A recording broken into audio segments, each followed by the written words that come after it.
So let's get started with the procurement. After procurement, we'll take the professional responsibility and we'll discuss some general about after that about this workshop and this PMP certification both.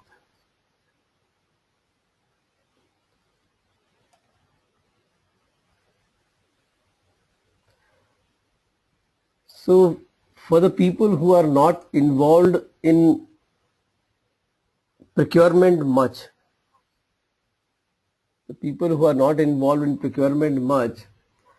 this is the chapter you can see the project from the client's perspective. The people who are doing procurement, this is definitely a good one, but many people, like especially in software people, procurement is almost negligible there. It is the time to look the project from the client's point of view. How clients see the project and what are the different things involved before the project actually come into the hand of the team to execute. So basically the idea here is to acquire goods or services from outside of the organization.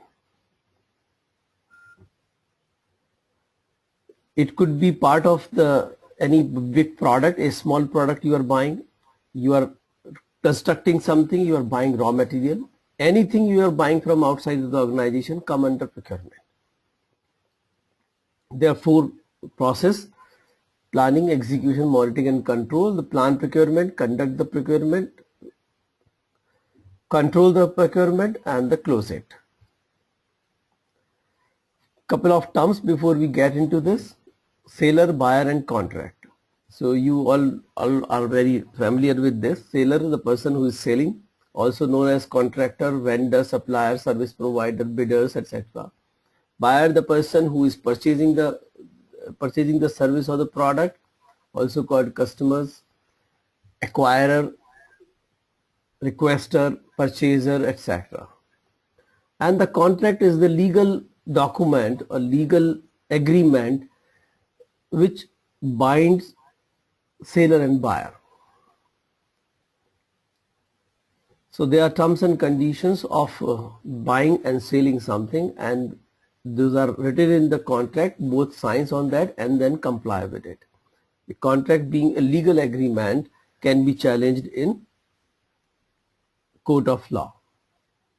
The whole procurement starts when you do a make or buy decision. When you decide to make in-house, there is no procurement required. But when you decide to buy from outside of the organizations, the procurement starts. What the first thing you do is to create the statement of work. That means what you want to buy, what the service, product, what is the description, as detailed as possible, so that the other person can understand what exactly you want and can respond to it. Once we know what is the statement of work, we create a RFQ, or a procurement document. I will say procurement document. What is a procurement document?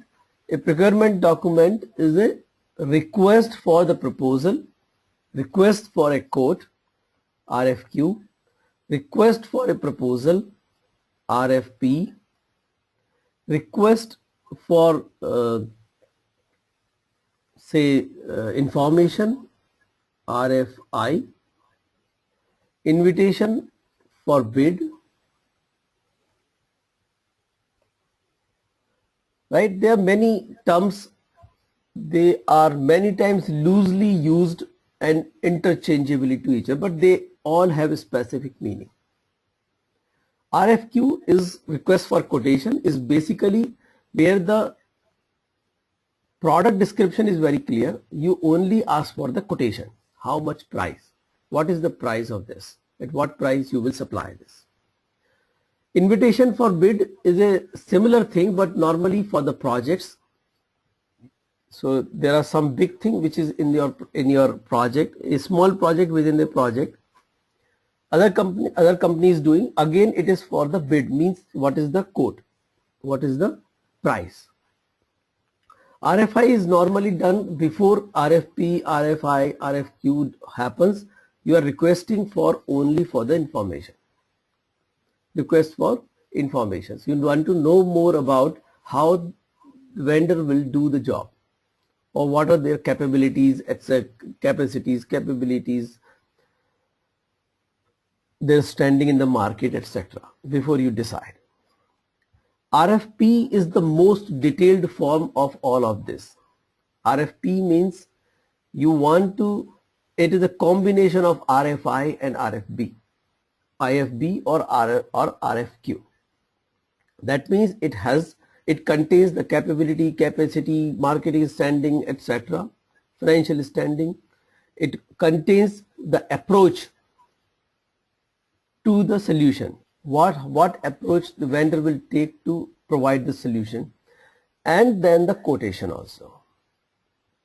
So RFP is the most detailed form of all these procurement documents. Now once you issue this procurement document, say RFP, the vendor responds. When the vendor responds, you receive a proposal from them. You evaluate all the proposals and then select a seller. That means you sign a contract with a seller, award the contract to a seller. Once a contract is awarded, you come to the administrator administrating the procurement. That means you check that if whatever is written in the contract is complied with, the seller is providing the deliverables as per agreement, and you also check that you are making payments as per the schedule. Right? So these two parts are planning. These two things are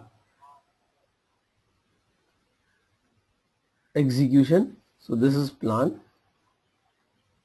this is execution, this is control, and this is closure.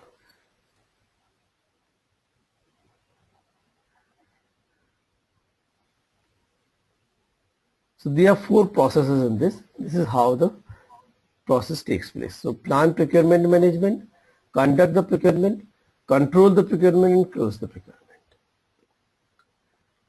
The first step in this direction is plan the procurement.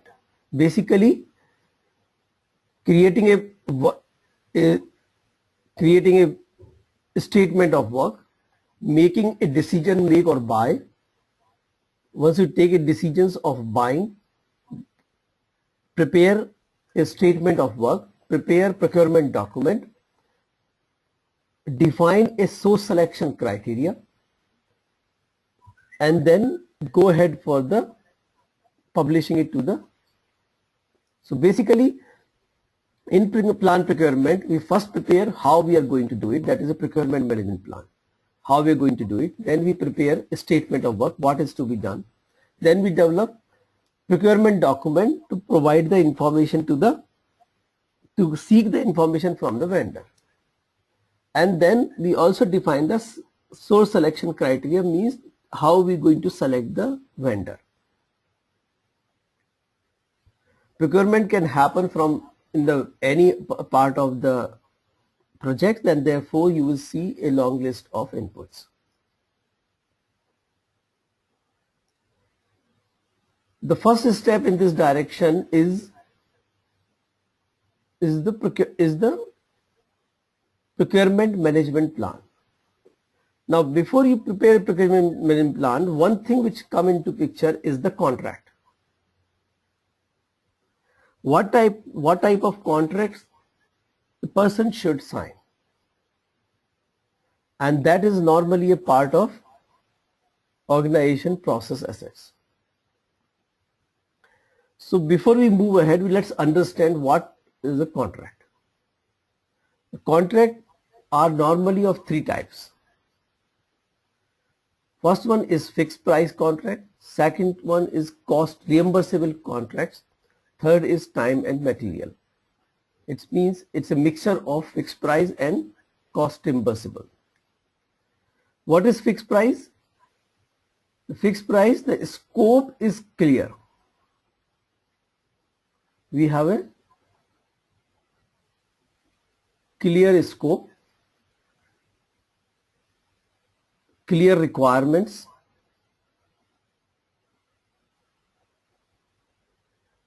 there is no ambiguity in that.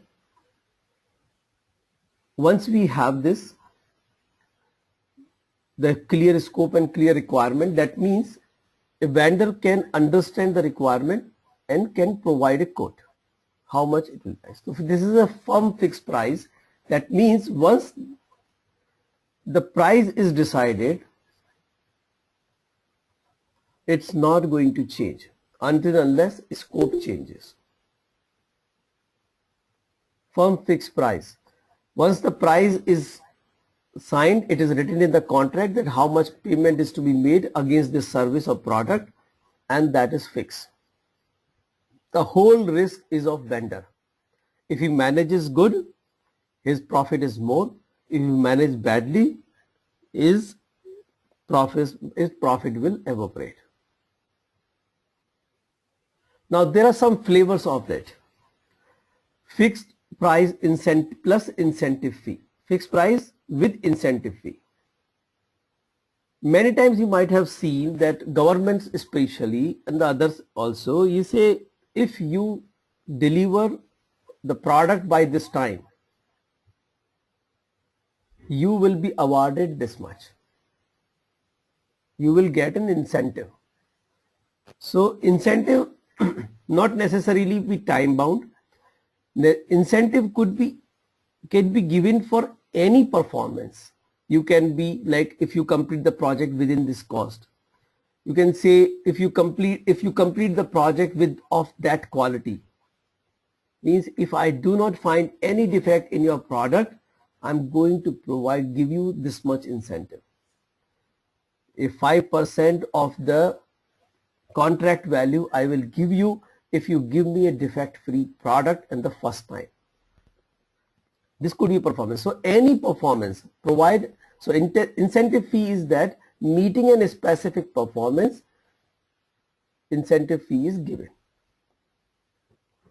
What is the advantage of this? It helps synchronizing the customer and vendors objectives.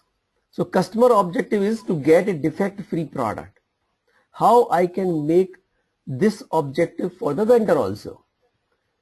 To make this objective for vendor also, I put up a incentive. If you provide me a defect-free product, you will get this incentive. Now to get that incentive, the vendor also look to provide the same thing. So how it helps? The incentive fee normally helps in synchronizing the customer and vendors objectives.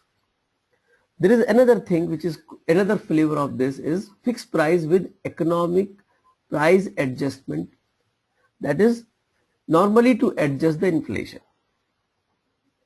This is applicable to a long-term projects. Now long-term projects, the inflation impact, there are many things which impact on the pricing side, and therefore some provisions are there that every year we will add 5% in that, or every year we will sit down and decide the value. So it is subject to change, maybe predefined percentage, or it can be defined at a certain interval, basically to adjust the pricing uncertainty or the cost or the inflation or other things, financial uncertainties in the things, especially valid for long-term projects. Now why we need cost reimbursable then? The cost reimbursable are normally done when I do not have clarity on scope or requirements. Requirements are going to evolve. I myself do not know how I'm going to do it, what all need to be done.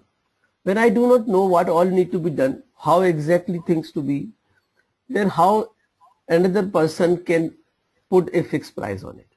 In that case, we go for the customer cost reimbursable contracts. In this, what we say, we will reimburse the cost you will incur.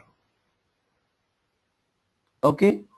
plus we will provide an incentive fee as profit. Cost reimburse and incentive fee as a profit. First flavor. Second flavor, first flavor is this, cost plus fixed fee. The fixed fee is your profit. The second flavor, cost plus incentive fee. Again, we'll give you the cost, but if you match a specific performance, you will get the incentive. Otherwise, you may not get the incentive, just get the cost reimbursed. You will not be in the loss, but if you want to make profit, want to make money, then you have to achieve a specific performance. Again to synchronize the customer and vendors objective. Cost plus award fee is same as incentive fee. Only thing in this case, the award is bigger than incentive, quite bigger than incentive. Incentive is a normally small figure, award is a big figure. Maybe the most cost it is more costly project, and therefore you want to give more money to the person if he match the specific performance. Right? Now with respect to time and material contract, when this time and material, why they are hybrid? They are hybrid because they have a flavor of cost reimbursement. What is the typical thing in cost reimbursement? The final value is not known.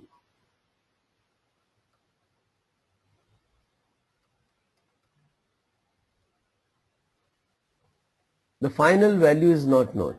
How much will be the final cost of the project? We don't know. Same is here. The final value is not known. How much is the total project will cost? We don't know.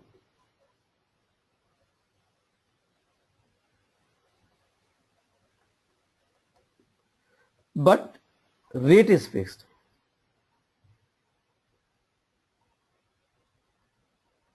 Rate is fixed, normally used for staff augmentation.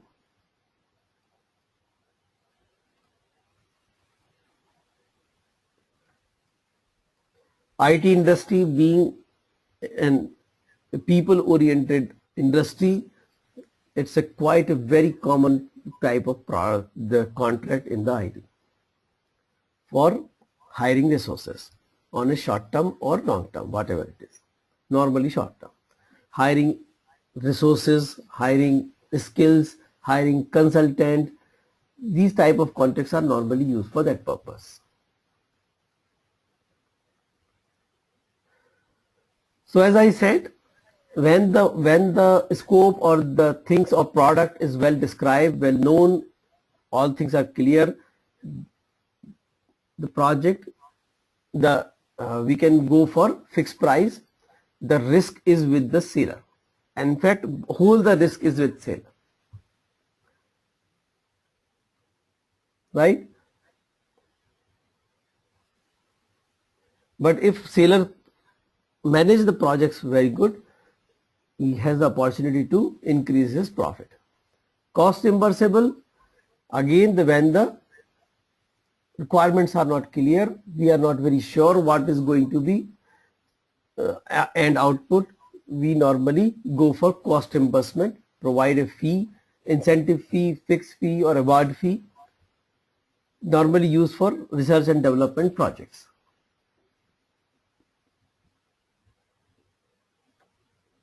Or where the outcome is not very clearly defined in the beginning. Now unit price is a hybrid. Your rate of the, suppose you are hiring a resource, so resource rate is fixed, but the total value depends upon how long he is going to work. In the cost reimbursable, the risk is mainly with the customer, because the cost can escalate, vendor will not get impacted, the customer get impacted. And time and material, again time and material even more dangerous for the customer, even more risky for the customer. Why it is more risky than cost reimbursement? Because rate contains the profit. Rate is a cost plus profit. So as the cost increases, because the profit is percentage of cost, the profit increases. Here in the cost reimbursement, the profit could be fixed.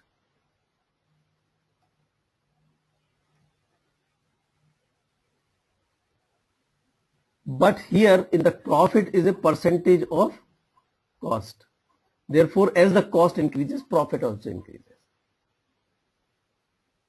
And therefore, it is more riskier for the buyer. So if you see, on one side it is firm fixed price, on the other side it is T&M. The firm fixed price is the complete risk is with seller. Seller risk is very, very high. On the other side, when it is T&M, the buyer risk is very, very high. There is no risk for the seller.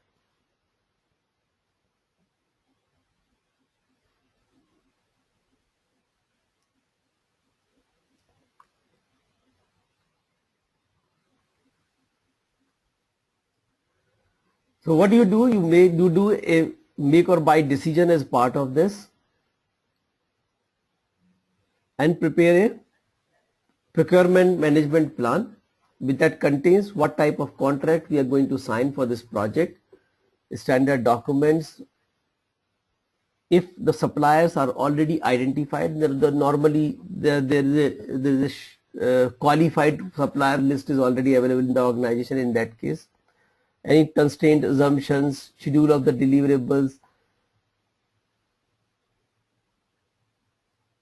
matrix, etc. What matrix we are going to measure, any directions for the seller, the specific contract, the contract wording, etc. going to be signed, the format of the reporting, etc. Whatever is required for the procurement, we normally write it down into the plan, in the procurement management plan. We create a statement of work. You might have seen that when we talk about charter, one of the input was statement of the work. So statement of work from our customer. Now we are providing a statement of work for our vendor. Now he will create his charter based on that. Procurement document, are you going to invite the invitation for bid? You're going for the request for proposal, RFP, you are going for RFQ, you are going for RFI, IFN, etc.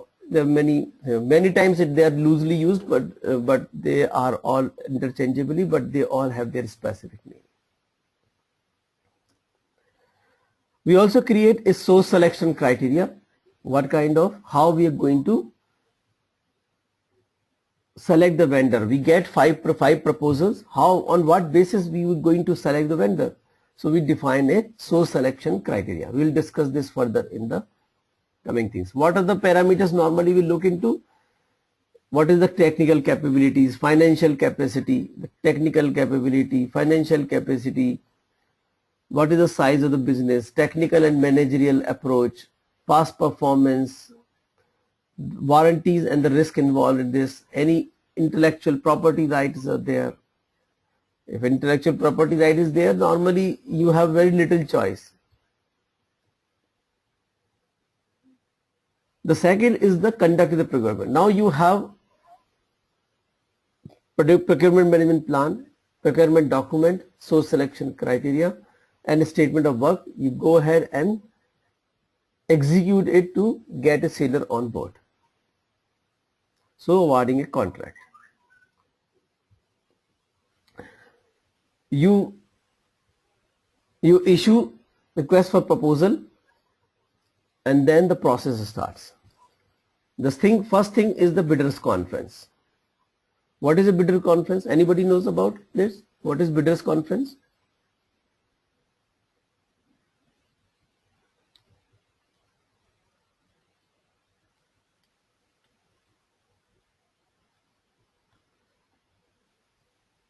Anybody has any idea?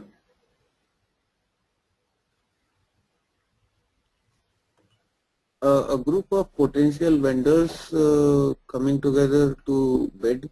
for a project or a contract? No. No, I thought it was like an option, right? No. No, it is a bidders conference. It's a conference which is called by customer for the vendors. Okay. What we do now, you have issued a request for proposal. People have gone through it. They will be having some questions. Not everything can be written. So to answer those questions, the customers or the buyer call a bidders conference where he calls all the vendors who want to bid, who want to send their proposals, and ask them that you ask us questions, we will respond to your questions. So say all the sailors ask questions, and the buyer respond to that questions, provide more clarity on the things. And this bidders conference idea is to that everybody has the equal information. You don't meet them separately, you meet them collectively, so that if X asks questions and you answer it, Y also come to know about it, because X asks question, maybe Y might have not thought of that. And at the end of the bidders conference, you prepare a transcript of all the question answers and send it to all the vendors. So every vendor has equal information, equal opportunity to bid. That is the whole purpose of bidders conference. Proposal evaluation techniques. We will see that how we can evaluate a proposal. Sometimes we use independent estimates. Why we use independent estimates? Because we don't know what should be the right estimate. So we hire a consultant, ask him to estimate for us, and that used as a benchmark. So whatever the proposals we get, we check against our consultant's estimates, and we see who is nearer to that. Definitely you need experts in that. You give advertisement for inviting for the proposals, and procurement negotiations are quite common. When you conclude on some people, like say out of 10 you conclude on 3, that either of these 3, one of the 3 I will give, or 2 of these 3 I will give. But many times they may not be providing you 100% thing, or you need further some fine tuning in the contract or in the procurement thing. So you call them, discuss with them, you provide your specific things, ask them to respond on that, and then negotiate some give and take and conclude on the procurement, so that you can really sign the contract with them. What you get is a seller which is selected. You move into agreement, that is you sign a contract with them, and that is what the main output of this process.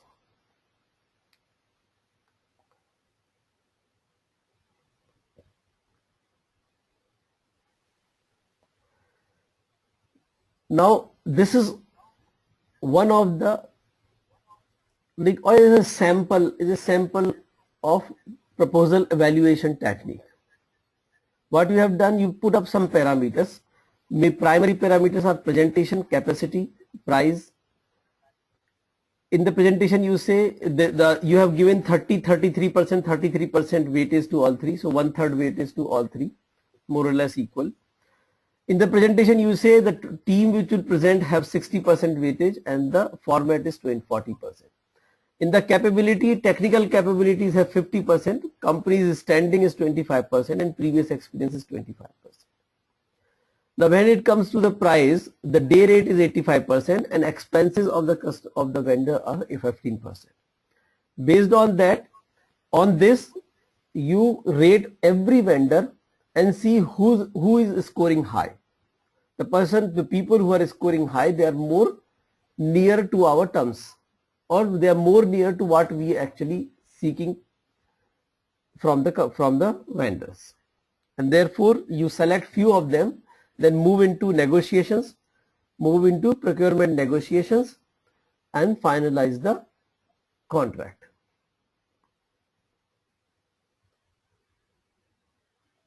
So you select a seller and sign an agreement with. So what is an agreement?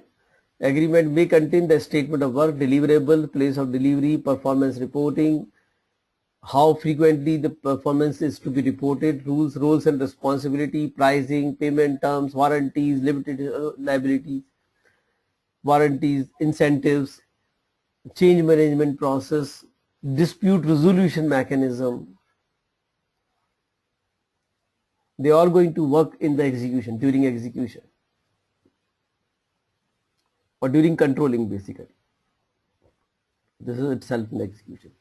Now we go to the conducting the procurement. Means you have already signed the contract. Now it is the time to get the deliverables from the vendor and provide and make payments to the vendor, and seeing that the contract terms and conditions are complied with, both from both the side, right? From the vendor as well as from the your side, that is the customer side. So it is basically to monitor the performance on the against the contract, setting up a change management system, so that in fact that is already set up in the contract, it's already set in. So honoring the change management system, getting the service or the product and making payments as per the schedule. Both the parties should meet their contractual obligation as they have signed in the contracts, and protect the legal and intellectual property right, etc., which is as signed in the contract. Plus having a claim administration system where the dispute can be settled. So few things which are normally useful in this, they are contract change control system. You have in integration management, we talk about perform change control. Perform change control. Here also the same thing, because this is a small project within the project. So we set up a change management system with the vendor, so that new things, have something out of the scope come in, it can be incorporated in the scope in a proper manner by providing a change request. You do reviews of the procurement. We do inspection and audits for the compliance of the contract. So there would be a lot of terms and conditions, etc. Like your customer says, your people have to work from the offshore development unit, which is a secure place, and a specific guidelines to be mentioned, that only there should be an access control, only the required people get into that. So to check this, it is really happening, you do inspections and audits. You get deliverables, you review them and see that if they are as per the specifications. You get the performance report from the vendors on a regular basis, which is already defined in the contract, that what will be the reporting format. You must have a payment system where the vendor can issue an invoice, generate an invoice, make invoice as per the schedule, and you make the payment as per the schedule. There should be a claim administration system. Means there should be possibility where the vendor or customer, vendor or seller or buyer do not agree upon. You say it is something, it is not there in the XYZ. Vendor says no, it is a different it is a different thing, it is out of scope, it was not defined in. You said it is an implied requirement. So you get into some kind of dispute with the vendor, and there should be a claim administration system where we can sit down and settle our disputes. If the disputes are not settled by negotiations, you can go to an arbitrator. If arbitrator also, or it is not or decision of the arbitrator is not acceptable, you can go into the law of court. Law of court. In the court, normally it is preferred that you go into the court only if that is the only option left now. There should be a record management system where all the documents which are getting generated should be secured. Because it's a control process, you get plan versus actual information, that is the work performance information. A change request can be issued if deviation is there.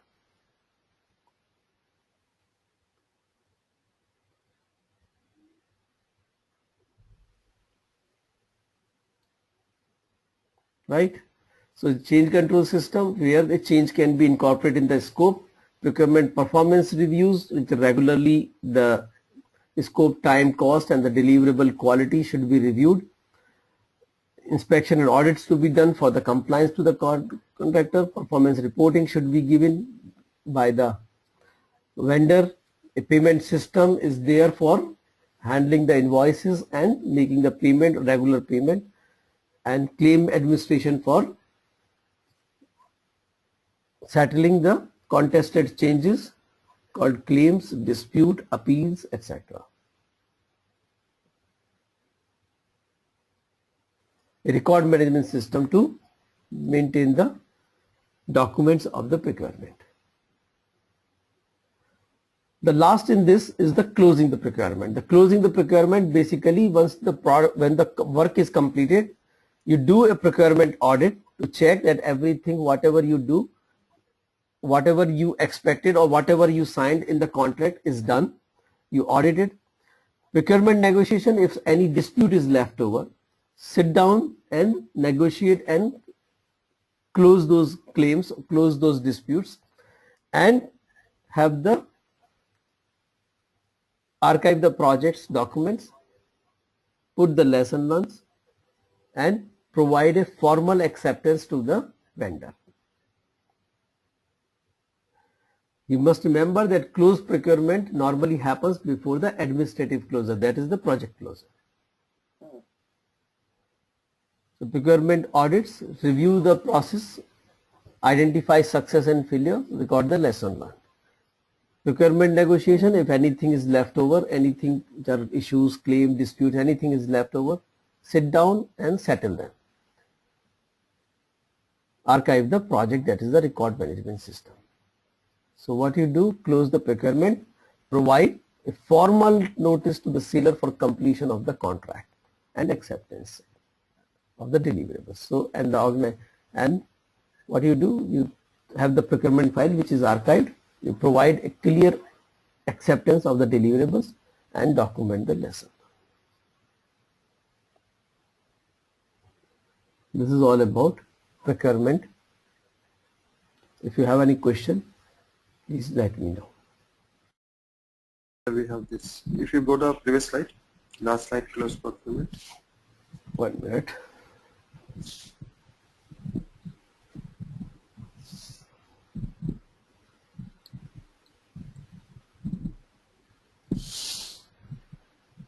Yes. So this procurement file first is the organizational process assessed update. So what are the things there in procurement file?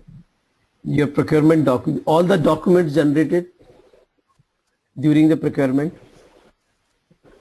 all the related document like SOW. So RFP, SOW, all those related. Performance reports, acceptance, whatever the documents are getting generated during procurement are there in, they are all are there in the procurement file. Nothing should be left. Okay. There can be procurement file. It could be procurement. The performance reporting is there. You are providing acceptance there, so that's a documentary thing. You have settled down some of the disputes that could be part of it. Okay. And deliverable acceptance also, it's in the proper written communication which is stored, or written communication, writing in clear terms that the deliverables which vendor has produced are accepted.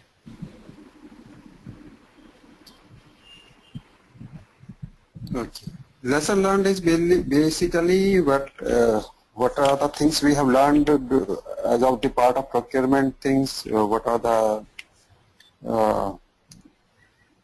things which we lesson have. learned means what went well, what didn't go well. Documenting both the things. Okay. Both the things to be documented. What went well, what didn't go well, and what was the root cause of those things.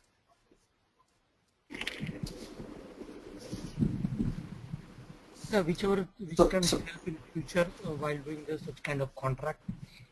and all the related archival of the emails, conversation, payment receipt and all. Yes, even The emails financial are also information is important. there. So one basic question, basically in the lesson learned, it is like, say you we have gone through different type of contracts which you are having. Now say a project is, we went into, say we make a profit or loss from it. So all those things are documented in this as a project part, or it's only from the procurement perspective? So see, when we are talking lesson learned means your the good or bad happened in relations with you and your vendor. Starting the procurement and ending the procurement, only related to that part. No, okay. My confusion is basically we now it will impact the complete project also, the procurement, because it's procurement was one part of the project. Now the whole project will have because of this procurement it may impact the whole project. So it is only the lesson learned in this is only because of the procurement thing, right? Although it may impact the complete project.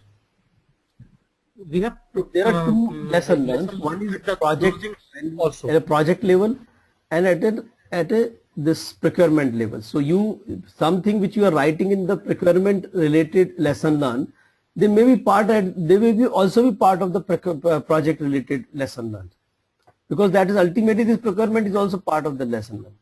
So lesson learned here, lesson learned what we talking about is only related to this procurement, and there will be another lesson learned which will be you are writing for the complete project, and some of them may go there also. Okay. I think there are different negotiation techniques. We want to discuss that also. See, negotiation techniques, it could be a complete chapter on that as such, but you can, how you negotiate. But one thing, the primary thing to settle the negotiation is that both should come out as win-win. As we saw in the conflict management things, see, negotiation, why you're negotiating? Because there is some conflict is there. How you can get a permanent resolution of the conflict? By making both the parties win. And what we discuss in the conflict management as well. Yes, whatever the disputes or conflicts, negotiations are normally happen when there is a conflict. You want something else, the other person giving something else. Solve the problem. So only way to get the long-term solution is to when both the parties come out as a win-win. But don't you think that negotiation technique is a soft skill? It's not a perfect science. It cannot be taught. Some people have negotiation skills, some people don't have it. Yeah, that it's is a right. Soft skill, right? You're absolutely right. It is the people naturally have good. It's not a perfect science. It's not a perfect science, right? It's not mathematics. It is not a mathematics. I agree, and people have naturally have good or bad negotiation skill, but it can be taught. Yeah, there's some term is used like tactics, different kind of tactics they use for negotiation. That definitely is already interpersonal skills. It is a soft skill. It is not a perfect science, but it can be taught, and people can learn it and become very good negotiators. Some people naturally have it.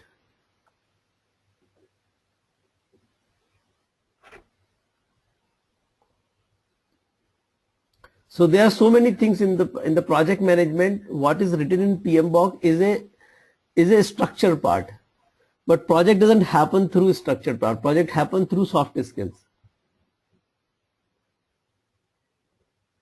See, there are three, like in risk management.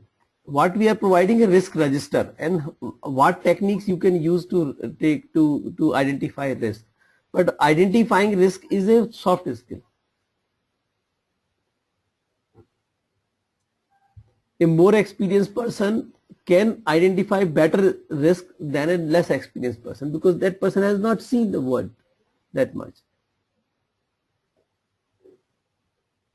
And that person will learn. So project happens through soft skills and managed through this structure which is written in PMP. So there is a very, very important part. And the project doesn't happen without soft skills. So there are three skills are required in project management. One is business skills, that is how business happens. Second is your soft skills, personality, and third is the structured knowledge. And PMBOK only contains structured knowledge. So there is a lot beyond from PMBOK also. Okay. With that make project success or not so success.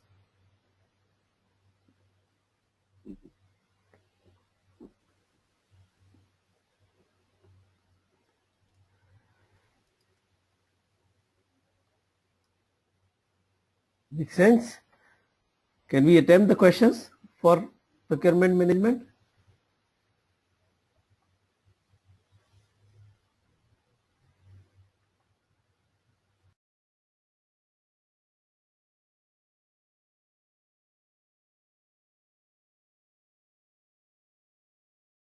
This is page number 310.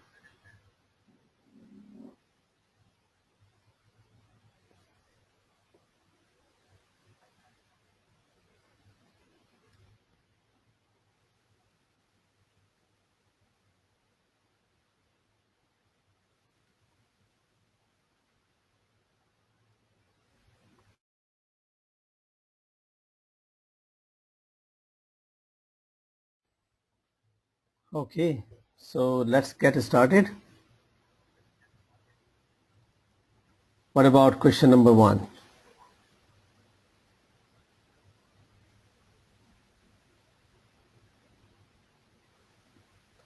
Fantastic. Question number 2.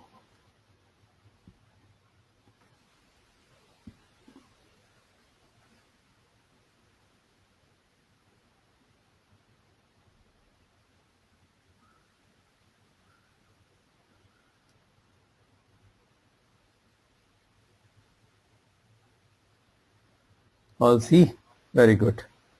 What about question number 3?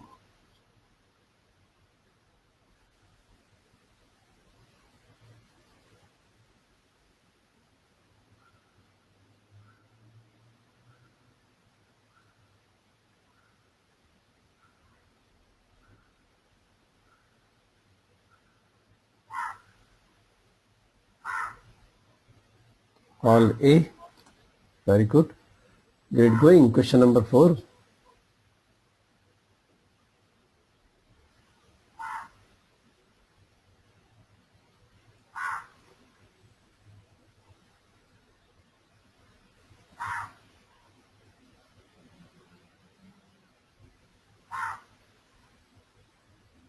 All A? Okay. So this Yeah. for this question, can we go for the TNM also? Okay, let's see it. During risk analysis, you find that there is no mitigation plan for a risk except to contract this work to outside agency. You want to protect your company from the risk by transferring the risk to the agency, but also you do not have much understanding of the subject. You do not have much The scope understanding is not clear. of the subject. Okay. Okay, and can provide only limited scope definition.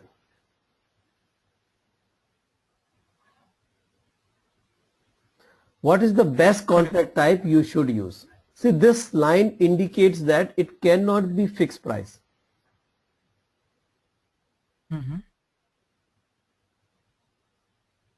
right? Now let's look at the B, C and D, which is the most safer.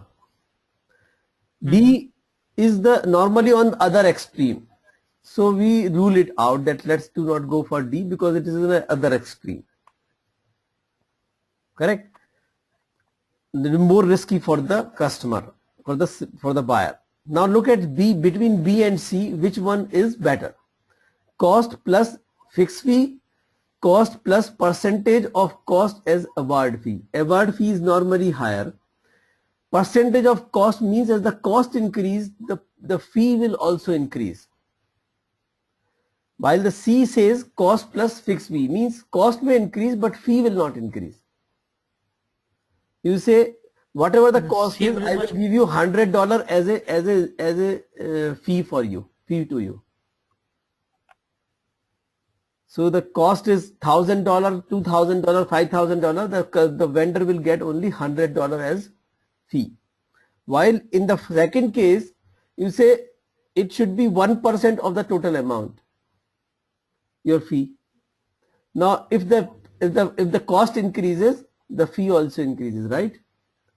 So which one is safer? I think C will be safer in this case. Safer. So in all this, A is not possible because we don't have the information properly. The scope definition and requirements are not clear. Therefore, one fixed price cannot be, you cannot go. We have to select best in B, C and D. So from the buyer's point of view, that's much be better. But because the scope is not clear, then fixed price is not suitable for that. Is not suitable. So then in this case, C will be. C. Yes, C is the right answer. Okay. What about fifth one?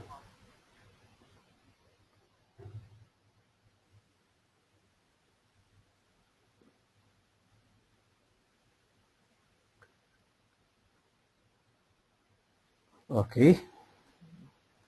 That's good. Sixth.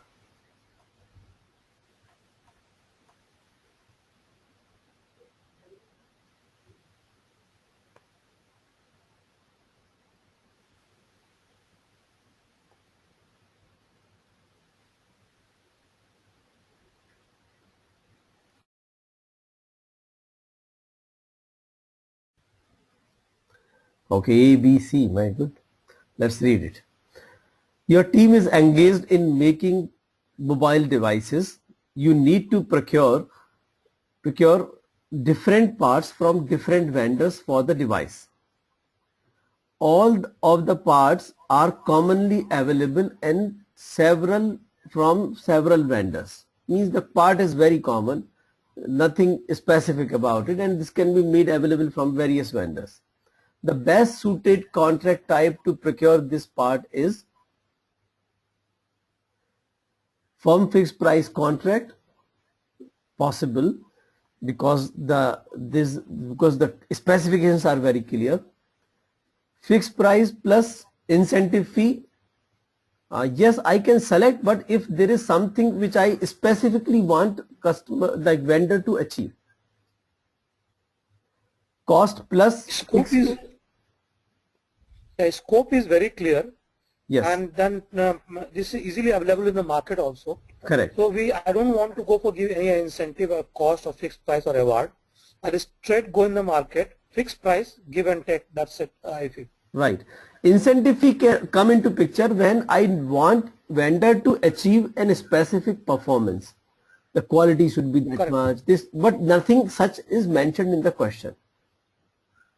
Therefore, I will not assume that I want a specific performance to be achieved. Therefore, B may not applicable in that case.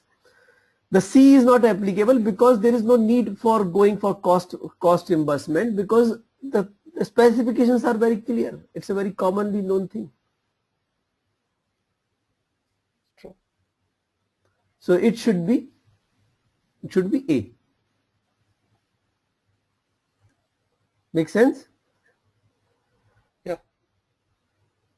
Let's go for 7.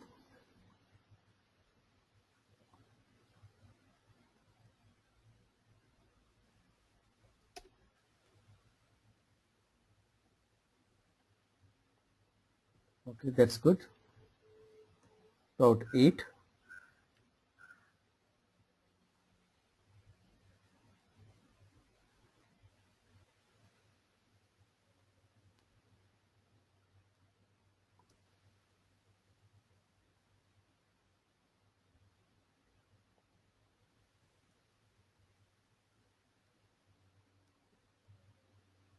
Okay, that's good. 9, question number 9.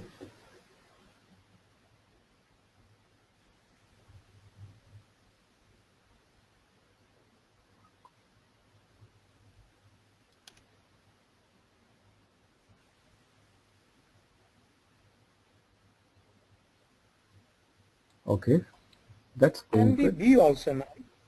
We talk about B also. Yeah. Which of the following is the advantage of having a separate contract administration department? You say contract expert work on a project at a time. It will not be. Otherwise, see what happens with the department. Department normally provides services. It will not provide you the person work on your project. It will provide you the expertise, and one person would be helping the many of the projects, right? But the person will not come dedicatedly on your project. So suitable is D always. Yeah, the best part is D only.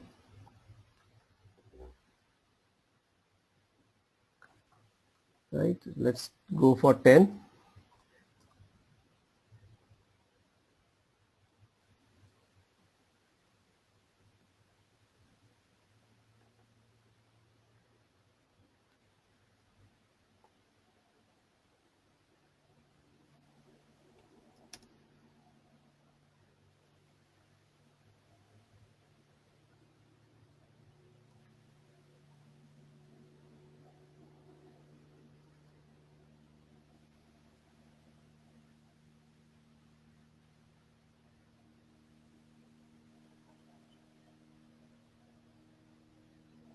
Question number 10.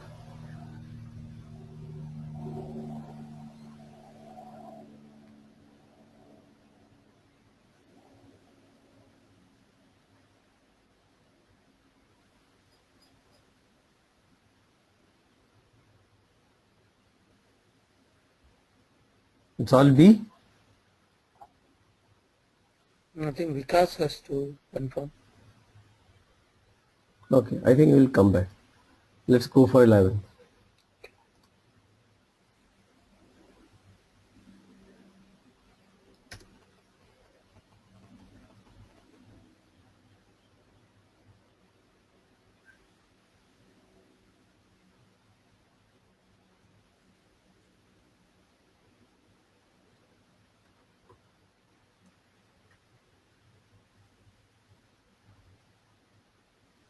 All A, that's good. So that should happen, right? Because This should happen. the seller has not produced the proper part. So he should pay for 50. Is it correct? Yes. That's what is written. The contract is written, you have to obey the contract. Otherwise, make changes in the contract. Correct. Because he's supposed to give the order for 500. Right. He has not given at the end of the year. Yes. Supplier is ready. Supplier is paying on time. So he should pay for the remaining 50 parts, and the supplier will give the supplier. This is one of the questions which is almost always discussed in all the workshops. This is the one which is gone smoothly. What is 30? 12?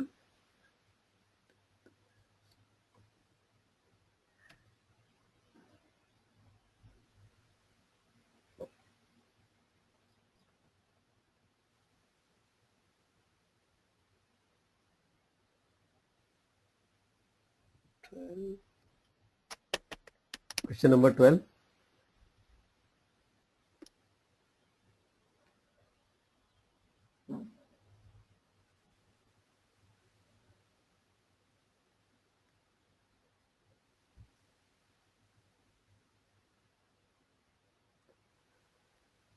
Question number 12.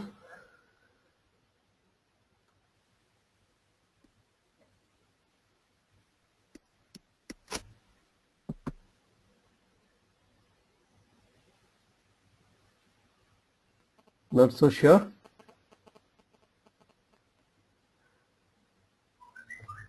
Okay, let's read it. Which of the following statement is not correct about claims? Claims are same as dispute, isn't it? Claims are dispute. So that is correct in my opinion, because claims, dispute, issues, they are all same. The contested changes where buyer and seller do not reach to an agreement. That's what dispute is all about. Buyer and seller do not agree that a change has occurred. That is also a dispute. Buyer and seller cannot settle them through negotiation. Why not? That is the first approach to be used.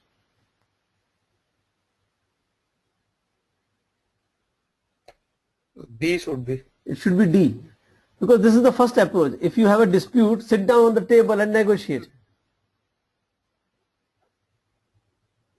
Should be B. If that doesn't work, go to the arbitrator or third party. If that doesn't work, go into the court.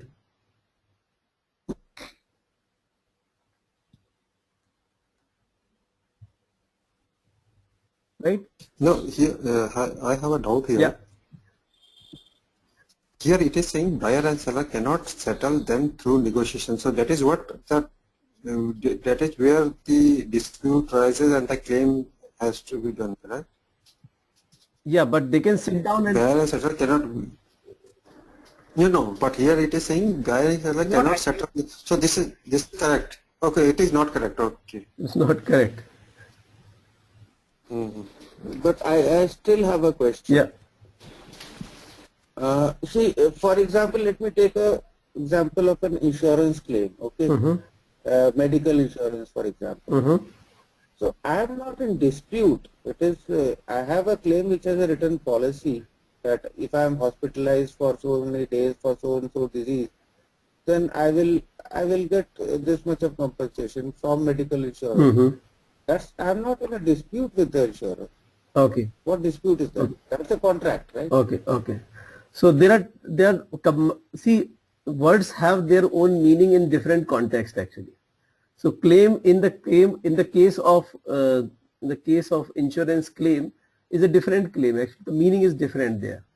In the claim when we talk about contract, then the claim means dispute. The claim in contract is not same as the claim in insurance. Okay. And in the land also, means you are claiming your land, means it is not a dispute as such. You claim many things. But in case of contract, when we talk about contract and we talk about word claim, that means we are talking about dispute.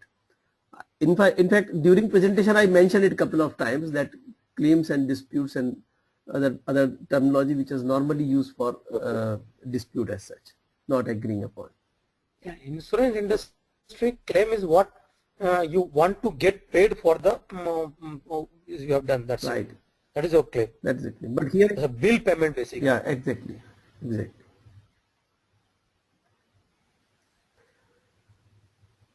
Okay, so let's go to 13.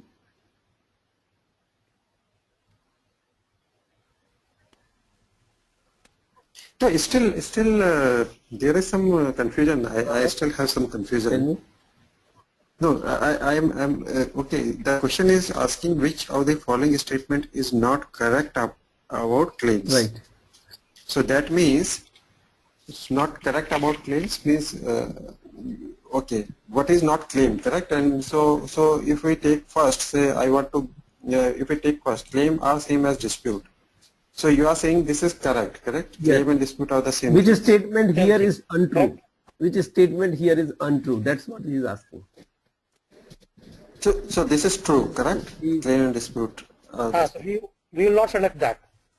So this will not select it. Okay. Second one is the contested changes where buyer and seller do not reach an agreement. So this is also true. Yes. Buyer and seller do not agree that a change has occurred. This is also true. They are not agreeing, so it means dispute. Okay. Buyer and seller cannot change them cannot settle them through negotiation. This is also true. No, they can settle them. No, In fact, that should be the D is first correct. approach. If there is a dispute, if you have a dispute with someone, what do you do first? You talk to him. Try to understand Okay. his problem. Try to show your problem and then find out the meaning, a useful a thing which he can be happy, you can be happy. That's a negotiation. Okay. So by okay negotiation. Okay. Fine. So which one is correct? You basically in this, Vivek? D is correct. All is C the correct? D is correct. B is correct. D is correct. Because D is an untrue statement. It's not a true statement. Untrue statement. Yes, untrue. Yeah, which we are looking. Correct. Correct. All are correct. D is incorrect, which we are looking. Yes, yes. Correct.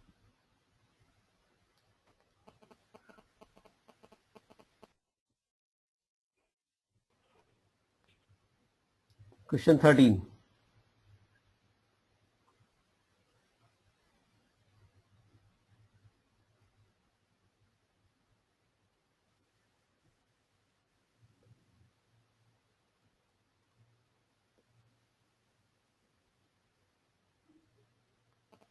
Question number 13.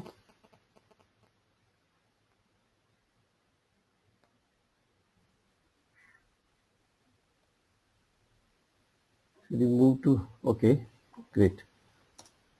14.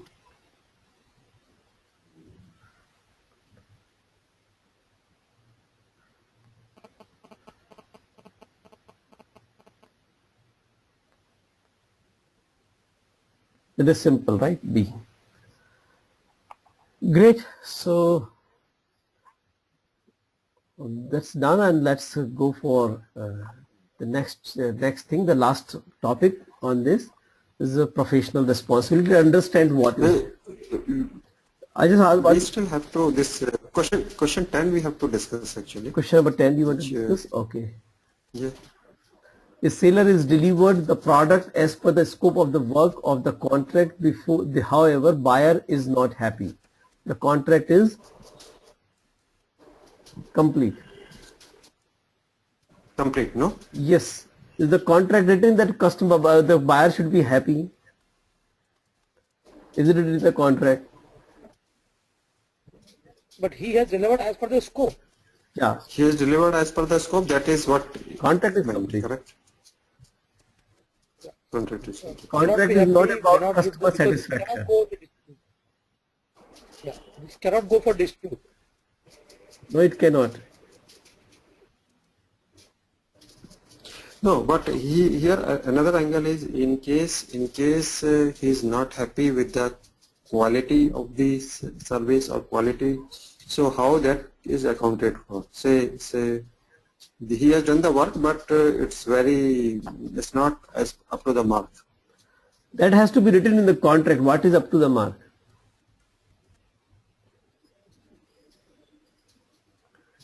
So when we talk about the scope, that time it's the scope that covers the quality as well. You mention in And contract. he has given as per the quality, as per the scope. You mention in the contract what is satisfaction or what is quality, what you want. It has to be written there in the contract. If you delivered as per the contract, then that means whatever you agreed upon with the vendor, whatever agreed upon with you, he has provided you. Now, if you are still not happy, there could be 100 reasons which are beyond the contract. Contract is closed. Other things you can settle down.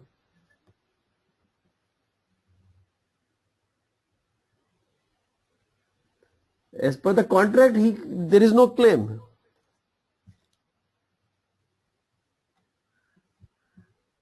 This happens many times. We do for the work and all, and we get this, and then though they say, no boss, whatever you told me, I have completed your service. Now you need to pay me. May not be, no, I wanted this, no, but you didn't tell me that as exactly what's supposed to do. I have given you, and that's done. You need to pay. Maybe do not come next time and all. You're not satisfied, and this happens.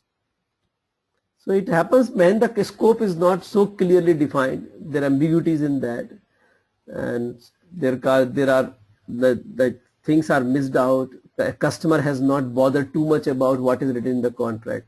Such things can happen, but it's not having binding on the vendor.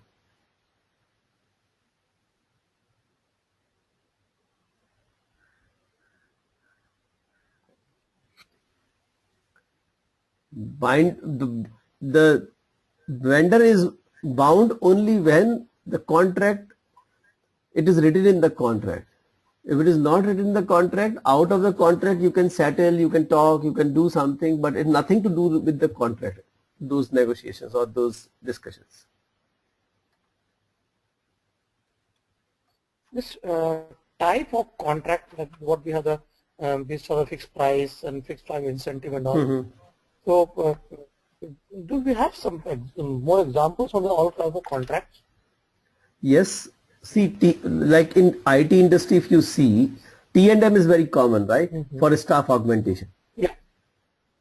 Right? Many softwares you may be doing at fixed price also. Correct. What are those? Those are the projects where the things are very clear. The specifications are all provided. You can ask questions, you can get answers. Your requirements are clear. You can estimate it. But risk is with you. Yeah, you are normally doing as a vendor, correct? The risk is with you. You manage it well, your profitability is high. You manage it not so well, your profit is low. If you mess up, you are gone. Customer is not affected with the price. So wherever the scope is very clear. Yes. So in terms of as a vendor, yeah.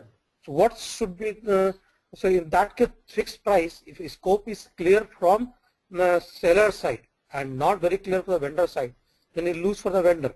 The vendor should not bid for that. Right?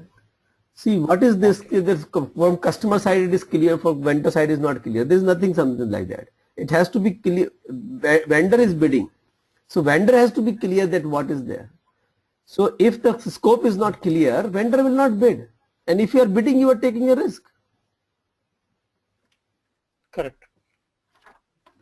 You have not understood for what you are bidding, you are still bidding, then what is that? And if the scope changes and all, it will be treated separately. Treated separately only when you have defined the scope very good. So the person who is bidding without knowing what he is bidding, and then you expect him to be defining a scope very well, chances are less. And he is just inviting the problems. And I have seen many projects like that. They're totally messed up. They suffered losses. 100 days project has become 200 days, even 300 days. Customer says, I told you this, you haven't understood, what can I do? But let me tell you, customer is also screwed up in this case. Because what he expected to get, he is not getting. So if customer might have done a good job in this, he might have got the things what he is looking, but ultimately he wants the things, right? So it is both responsibility to be more clear about the scope and help each other to understand and bid appropriately. If customer says that I have nothing to do with this, then he is just inviting problem for him also. In fixed price, even the seller can sometimes no. If scope is clear, then it's fine. Otherwise, if seller is not very smart and he is not known to all the fact and all, so vendor may play with the scope and all. At that time, it will cost you for the seller. Yeah, see, he can reduce the scope, yeah, not give that for the. When we talking about risk in this contract, risk means financial risk only. Nothing else. Who will lose the money? So that is when we talk about risky means who will lose the money. It's only financial risk, nothing else. Otherwise, if you have given your project to a vendor who has bid the lowest, but he didn't understand what is all about, so he may lose the money, but you also will not get the product, at least on time. Agree. So you are also buying a risk. He has a financial risk, but you have actually a product risk, which is much costlier than his risk.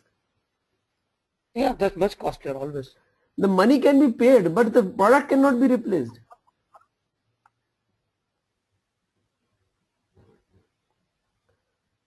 No, so like when we ask, suppose I want to get my house painted. Yeah? I'm unable to hear you.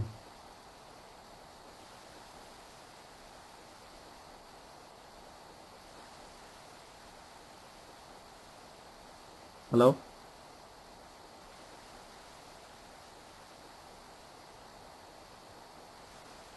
I know I'm unable to hear you. Hello? Hello? Yes? I'm able to hear you, but Rajesh is looking absent. But I think there's a lot of noise, A lot of noise? buzz in the line. Hello?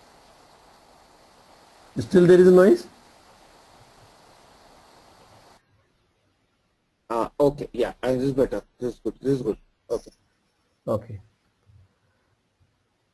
I think he is got on offline. So let's move to the professional responsibility. I want to ask you, have you gone through the code of conduct I sent, though I sent it a little late, but did you get the opportunity to go through it? No, I didn't. Okay. Because you? No, I did not. Okay, okay, not a problem. We will review this in our next thing, the next presentation. Okay.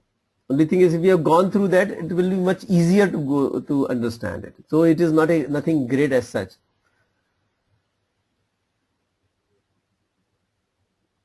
Professional responsibility is about the ethical responses to the situations, and it is nothing so very special about PMI. It is all general expectation any society expects from its members. So if you live in India, if you live in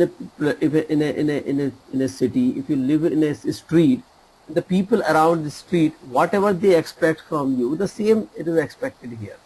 There is nothing great. Only thing it is not more formalized, must be understood well. Many times the situations are not so clearly there. So the guidelines are there when the situations are not clear, what we should do.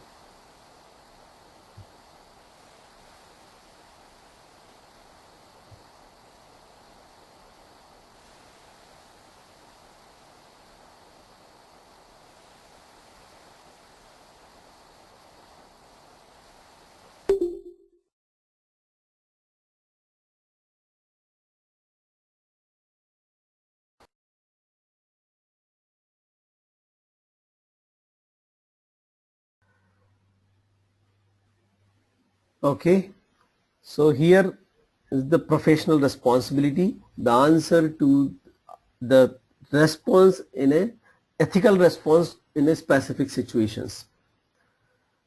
What is the broader guideline? Is the do the things right, follow the right processes, act ethically, fairly and professionally, watch for conflict of interest and stay away. Even the potential conflict of interest, stay away. Wherever you see violations, report them, and whenever you have the problem with someone, deal with it upfront. Okay, now what this all mean? We'll go through it. This is applied to PMI members, PMP certification holders, PMI volunteers. There are 4 parts of it. Responsibility, that is what I do. I take responsibility for that. Respect, I respect other people. Fairness, I maintain transparency. And honestly, I do not cheat people, right? Or I do what I say. There are two types of standards. One is aspirational, second is mandatory. The only thing which I want to mention here is that aspirationals are not optional.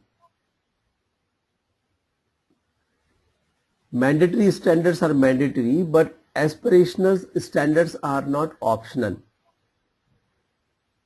The difference between mandatory and aspirational is that mandatory standards are easy to detect. The violation can be easily detected, more black and white. While the aspirational standards are in gray area. Difficult to assess if the violation has happened or not.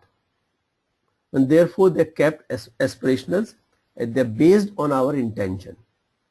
If our intention is right, things are normally right.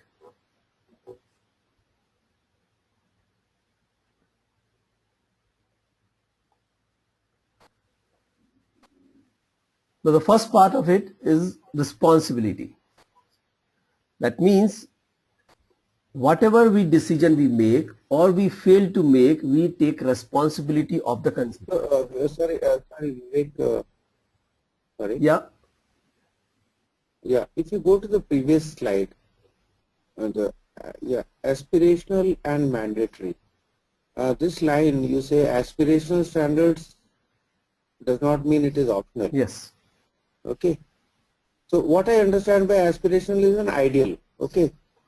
An ideal situation or ideal person or ideal life. Right. And like, for example, Americans may say that they idealize Dr. Martin Luther King, but they are not expected to become like him, right? But they should strive to become like that or act like that. Is this what it means, or it's so? In that case, it is not optional. This statement is not very clear. No, it is not something which is you become Martin Luther King, but or Mahatma Gandhi. It is what it is expected from you. They are difficult. Okay. A basic minimum standard of behavior or whatever standard. So when we talk about ideal, we talk about non-practical. So they all are well practical. They can be done. Okay. But if violations happens, may not be easy to detect. So it is mainly on the person's intent to follow this or obey this or adopt this in the life or adopt this when he is conducting his work. They are expected from the persons to perform, to show such standards in his work. So basically, this has to do with professional ethics, right? Yes. Okay. So in a given, we will see that what falls into aspirational, what falls into mandatory in all four parts. So it will become more clear then. For example, responsibility we talk about, that whatever the decision we make or we fail to make, we take ownership of the consequences. Right? Now let's look at the mandatory standards. What are the mandatory standards? That they are policies, rules, regulations, laws, etc. of the land, of the city, of the state, of the company, of the place where you work. You must obey them. Wherever you find any violations, report it to the appropriate authority.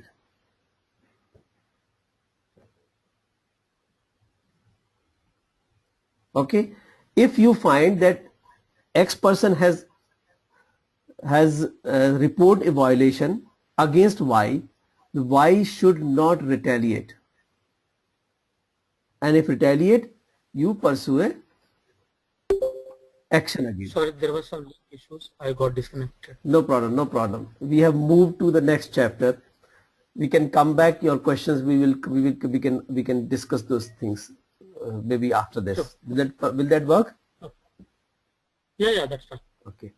So we're going through the ethical conduct, the things, the code of PMI code of ethical conduct. Okay, so it is clear. Now what is aspirational standard in this? You should act in the best interest of the project, organization, society, city, state, country. At least you stay away from your self-interest. Now, when you do, it will be difficult to understand, difficult to detect the violations. Maybe at some point of time it will be detected, but at that time.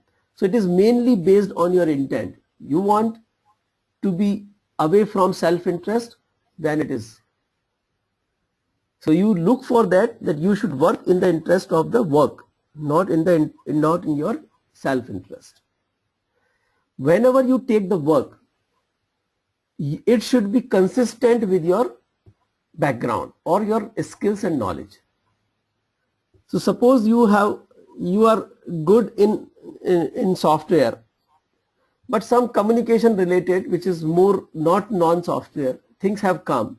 You say, I'm anyway working in the communication kind of things, I will be able to do it. You take up the project and then start doing it. That's not the good way of doing it. You must disclose it to the other person that you do not have any background, you are mainly from the software, do not have background of communication, but you would like to do, and A, B, C are the reason. Because of that, you are confident that you will be able to do it, but must disclose this to the other person.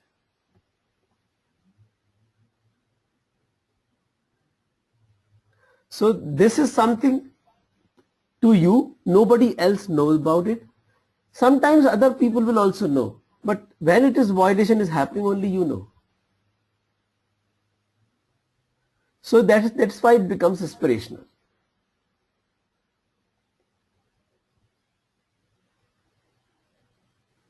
Okay, we take the accountability of the consequences for our errors or the things we have done.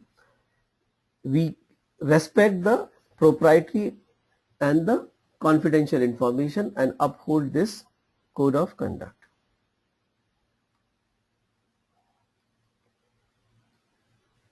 Right? So that's how the difference is between the mandatory and the aspirational. The second is respect. Respect means honor the views of the other people, respect other people, and foster the mutual cooperation among the team members, among the teams. So what is the mandatory? Negotiate in good faith means when you negotiate in the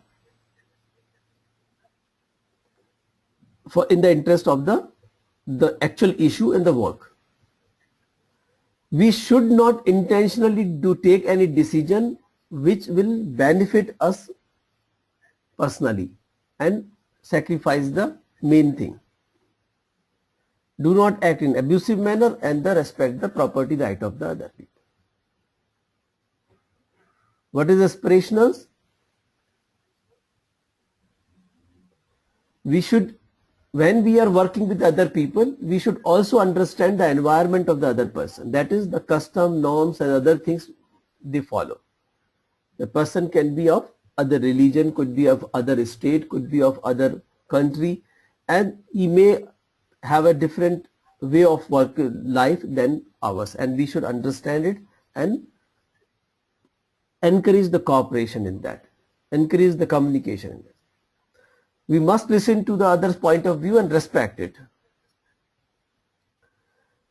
Whenever we have conflict, and we understand in the conflict management also that we have to approach the person and discuss the problem upfront.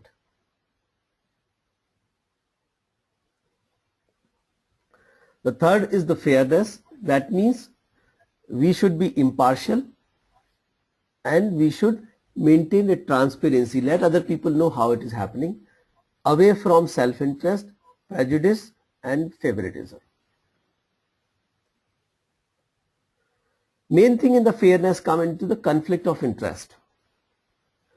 So conflict of interest means where, if I am working for an organization, where the organization interest and my interest both come into a place. For example, I have referred a vendor to an organization, that this vendor is trustworthy, I know him, and he may be supplying good parts. And then you are also in the selection committee of that vendor, for this particular part. Though there are other vendors also. So you are in the selection committee as well as you have referred the vendor also, one vendor also. So you cannot be at both the places. In that case, you have to stay away from being in the committee of vendor selection, or you should not refer the vendor. You ask company to withdraw that, or you ask company to withdraw yourself from that. Now there could be many times the conflict of interest is not so clear.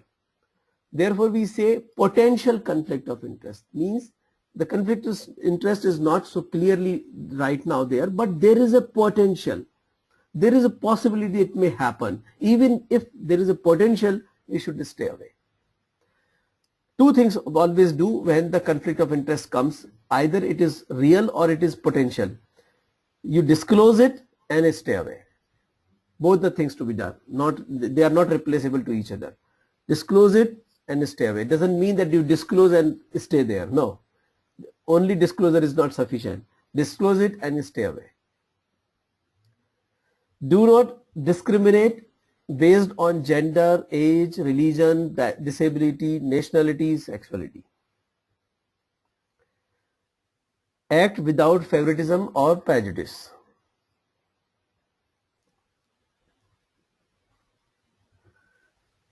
What is aspirationals? Demonstrate transparency. Whatever you do, you are taking decisions. Let other people know that how you are taking decisions. Provide equal access to the information. Do not suppress the information intentionally to help one person and suppress the other person. And provide equal opportunity to all the people. Like we said, bidders conference. The bidder conference is a method to provide equal opportunity to all the vendors, getting complete all the information. All the vendors have all the information, same information. Now the honesty means work in a truthful manner, walk the talk, and do not deceive others intentionally. Okay, so mandatory standards are very simple. Do not engage in deceiving other people and do not engage in a dishonest behavior.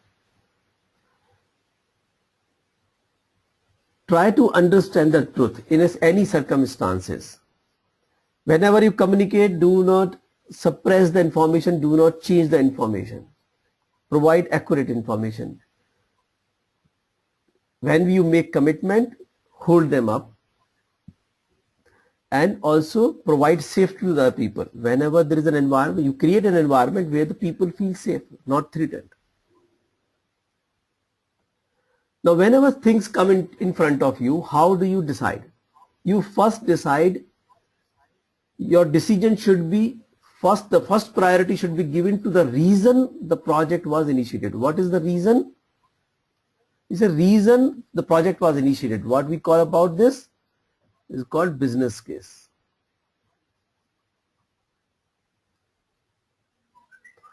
First priority should be given to the business case. For what? The problem we are trying to solve through project.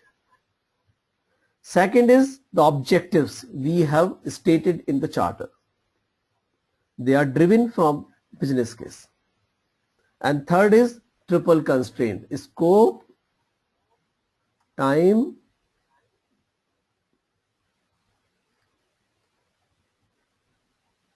and cost.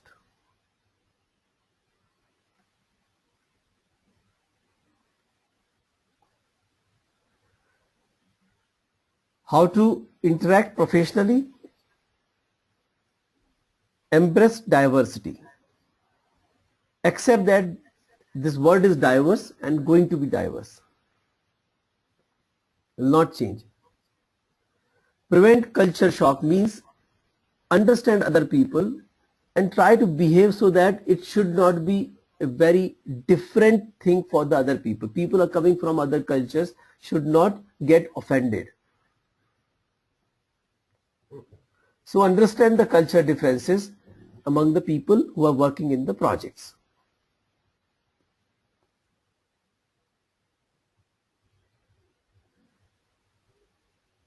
Respect the views, respect the other people, respect the other cultures, other religions, other ethics, practices, and respect the team members. Wherever possible, provide training. Wherever required, not possible, wherever required, provide trainings to understand this. How to work in across the culture? Exercise self-control. That means have patience. If something happens, wait, do not react immediately. Maintain an open mind. Accept other things. Be open to the other views, other methods, other things. Communicate as much as possible. Culture difference in the cross culture communication become key. More you communicate, better will be the harmony. Embrace diversity, accept that there will be diversity and appreciate it and use it for the advantage. Exercise tolerance, that is simple, self-control, basically patience. And exhibit empathy means understand other people's point of view, other people's environment, other people's way of working, and then act on it. That's all. Any question?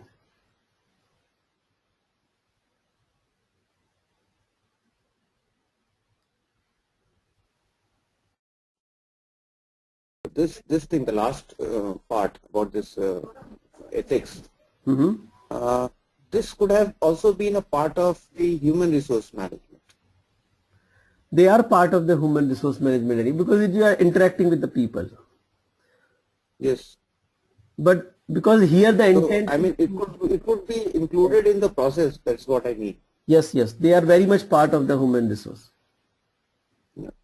In fact, if you apply this, your human resource management will become very less. The management will become very less.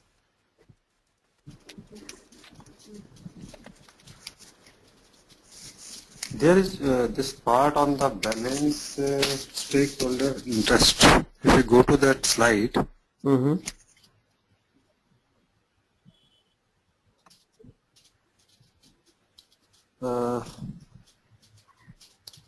this is balancing the stakeholder interest is a part of basically. No, we told there are these four things: responsibility, respect, fairness, and honesty, which we talked about. Right. Now, this balancing stakeholder interest is in which context basically we are discussing here?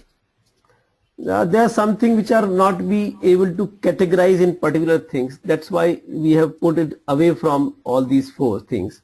So there are things which, like in any circumstances, how do you decide? How do you resolve conflicts? So basically, first priority to the purpose of the project, second priority the objectives of the project, third is the triple constraint. Basically, stay away from the self-interest. Okay, so this is more of a, say, we can say, the guidelines for in case we have to resolve the conflict. So responsibility. What are the things which we have to look for? Mainly, maybe more related to the responsibility. Okay. And one thing basically which in the mail which you have sent, this is a document that is not a PPT, correct? Yeah, that is a document. That is the code of conduct. The slides are made based on that. We have reviewed the code of conduct. That document is from the PMI side.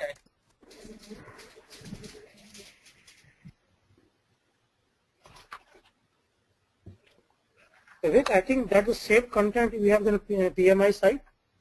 Yeah, that is the what I have sent you the code of conduct. It is taken from the PMI site only. PMI, correct. Yeah. That is a PMI code of conduct. That's a PDF file. Correct. We haven't made any changes. That is exactly same. Correct. You can download it from the pmi.org also. Correct.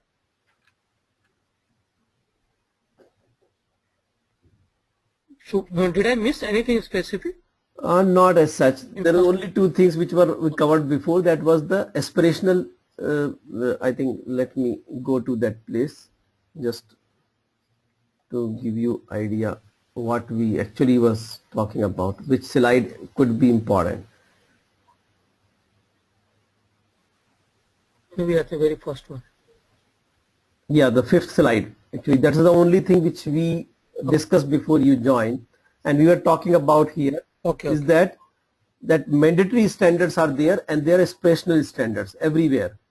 In all the things, there are two things: aspirational standard, mandatory aspiration. What I was telling, aspirational standards are not optional. They also have to be followed. They are expected you to follow them. The only difference between mandatory and aspirational, mandatory are easily to detect if the violation happens. Aspirationals are more close to you, more private to you. Therefore, it is not easy to detect if the violations happen. Okay. But so they expect this mandatory is more defined kind of. Mandatory is more defined. More defined, more black and white, I will say. Black and white. Okay. More open in public, while the aspirations are more private. We can say like that. That's the reason. Each place we saw that both aspirational as well as mandatory. Yes, each section we have talked about what are aspirational standards, what are mandatory standards. Correct. Yeah, that's right. Okay, so it is 9:05 right now. Let's take a break and come back. Can we come back by 9:30 or 9? Yes, we can try. Okay, let's try to be. Otherwise, it's fine. 9:35 is also fine. So, and as soon as you are done with your break, you can attempt the questions of like this professional responsibility at the end of this booklet. I hope you will enjoy attempting these questions. Okay. Sure. Okay. See you at we'll resume at 9:30, 9:35. Okay, 9:35.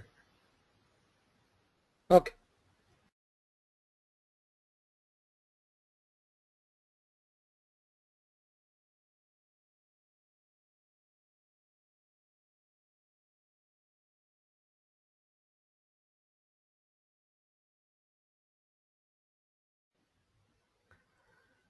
Okay, so let's get started. Question number 1.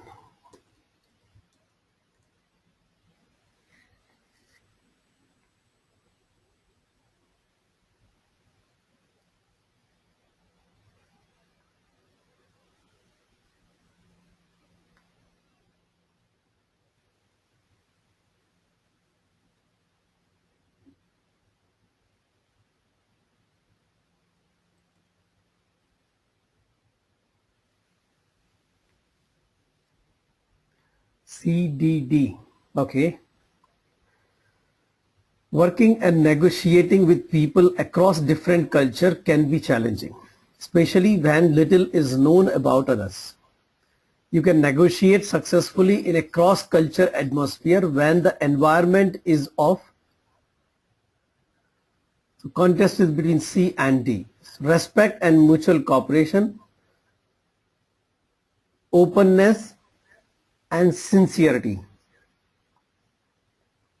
Now, Sorry, even B is also there. Free flow communication. There is that is also flow communication, right? All these are factors as such. See, the thing is that free flow communication.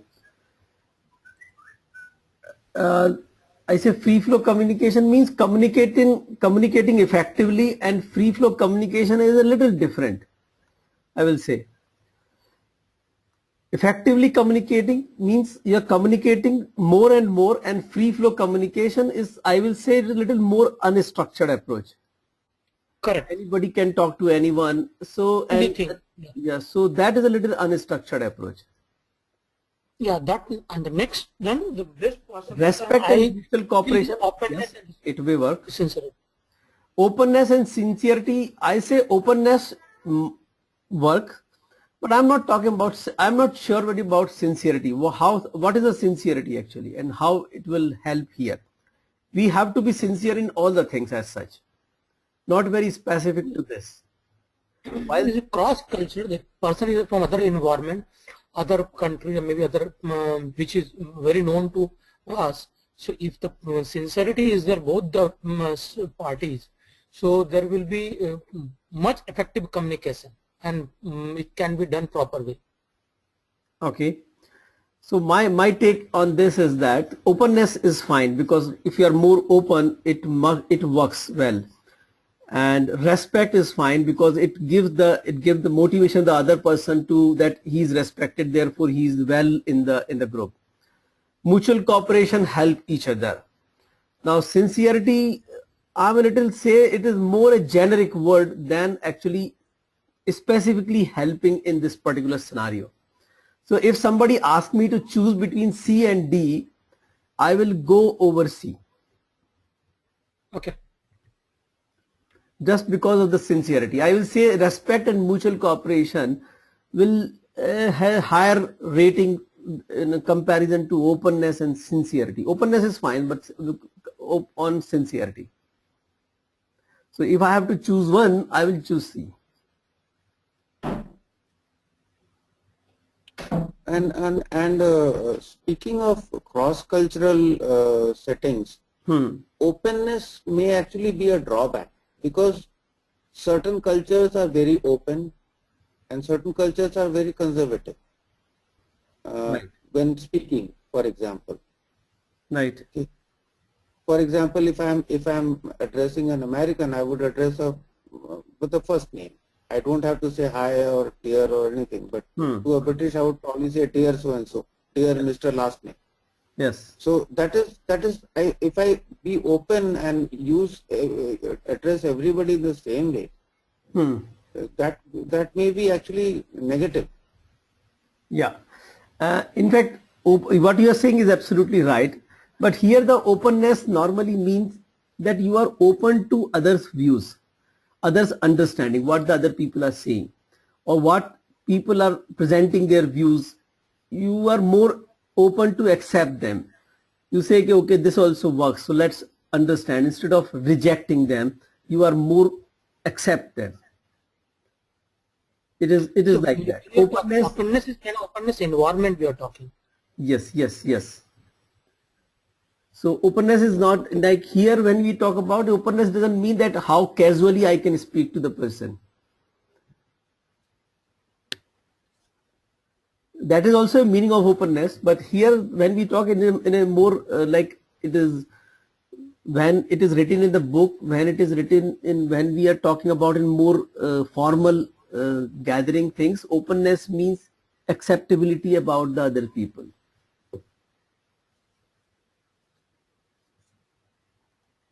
So that way I'm okay, but sincerity, I will say it's more a generic word than very specific to this country situation. Okay, okay.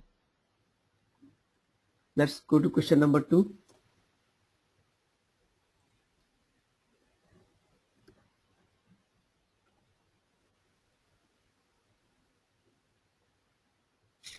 But even if you see this question also, it looks like all are valid. That is the case with most of these questions. The only thing is that here be as fair as possible means there is no as fair. There is no degree of fairness. Either you are fair or you are not fair. That's what works here. Okay. Okay, let's go to question number 3.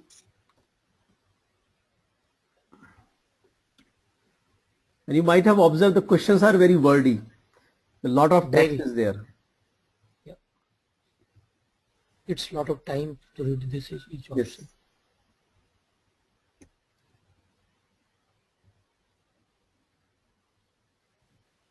Okay, great.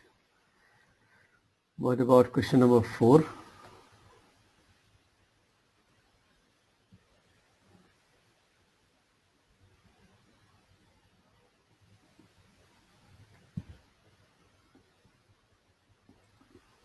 Good.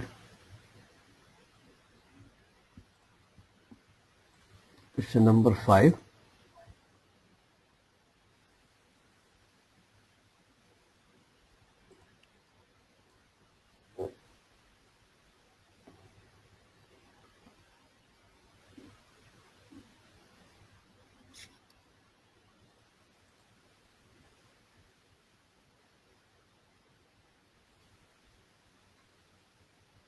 Even D is, isn't we just pay for that as per land of law of land? Okay. So question number 5. It's a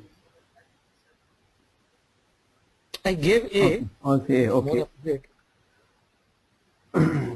Okay. Let's understand this. What is saying? You're the project manager on the project to develop a control system for an overseas client. A part of the project, you need to import a machine. As part of this project, you need to import a machine at client side, and for that you need to apply for a license. You are informed to submit the application and pay a fee to get the license. What should you do? See, if you have to import and you have to pay a license fee, will you look at the budget of the project? That become mandatory. Suppose there is no provision for that thing in the budget. Will you not pay the fee? And then what will you do? You need to adjust. So though we let's just say given A, but when this becomes a mandatory 7, I was looking D can be more appropriate. That's what it is. See, if there what is plan? We have plan so that things do go well. But in the execution, the things, something can surprise us, which we have not planned. What does that mean? We should not do it, or we should change our plan accordingly and do it? No, we have to do it. We have to do it because the machine is to be imported. Then you have to apply, and if you apply, you have to give an application fee. So then that case D will be more appropriate. Well, nothing else. So if you look at the B also, check out if the work can be done without importing the machine. Then why you're importing the machine altogether? Refuse to pay the fee as it is not appropriate. Fee is a normal thing. Normally for everything you pay. Now pay the fee if it is in line with the law of the land, which is right. Correct. So D will be answer. D is the most appropriate answer. See, if something is to be done as part of the project, we have to make provisions for such things in the project. If they are not already made, we have to make it. And that's what the challenge in the during execution, that you see a situation which you never planned and now you have to handle it. This is called workarounds, right? You have to do this and plan, but you cannot just to check the budget, and if it comes no, we cannot do this and it's not possible. We discuss about workarounds. So this is a simple example of workaround. Workaround can be then B also. Okay.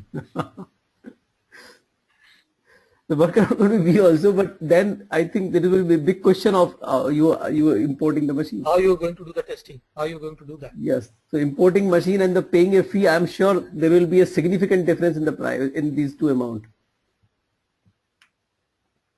Okay, so let's go to the question number 6.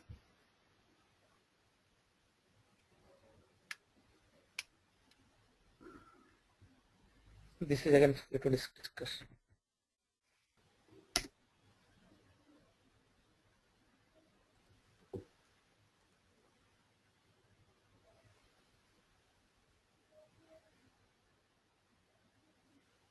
Question number 6.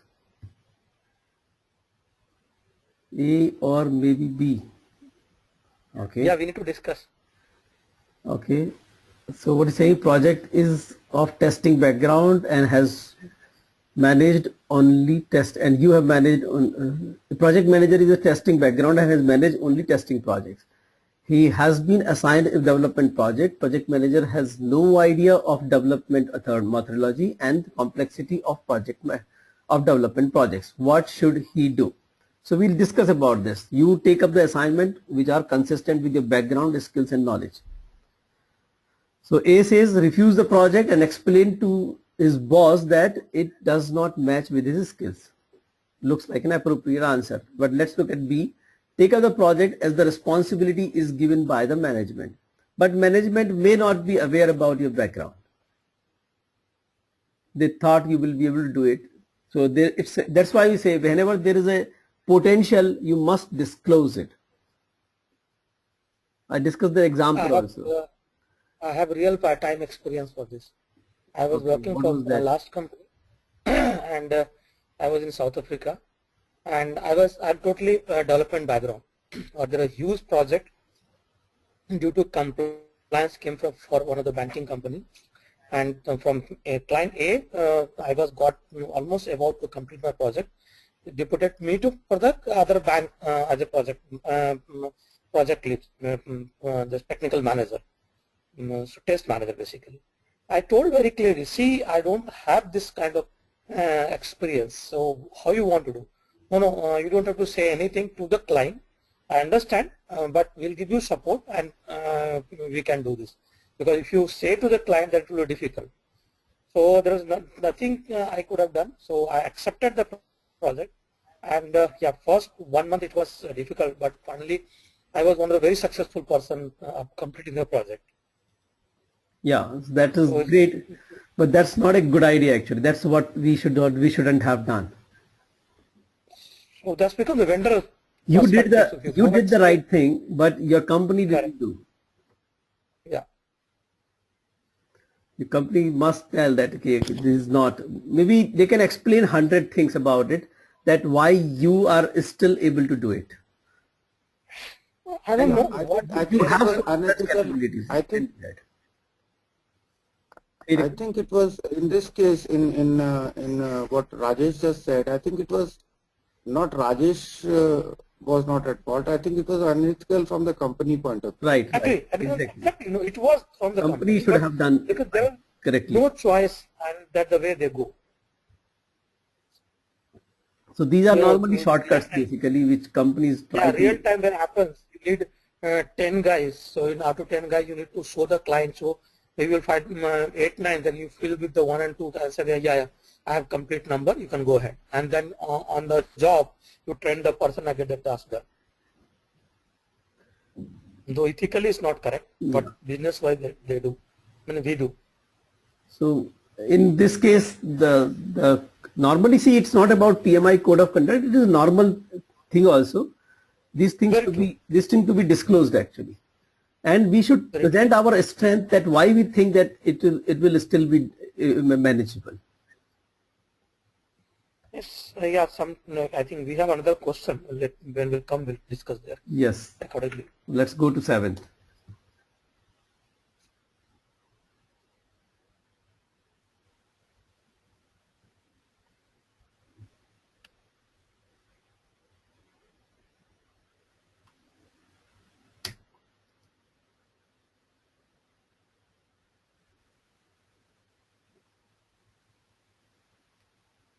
PBD, okay. There is a piece of work in your project that need to be contracted out to some vendors. Your boss asks you to give this piece of work to a vendor known to him, and your boss has worked with him earlier. What should you do? So we have contest between B and D. Okay. So the B is you make sure that the vendor has qualification to complete the work, which is okay. Let's say D. You review terms and condition of the contract with vendor. How that makes sense? like what we are doing, that this is referred by the boss, and the thing is that should we award him the contract or not? If he is qualified, we should. If he is not qualified, boss is not involved in the matter, right? It is me to decide. So there is no conflict of interest with me. I just should check. I should not get influenced by the boss suggestion. I should check that if he has a qualification, give him the work. If he is not qualified, we should not, irrespective of who has referred.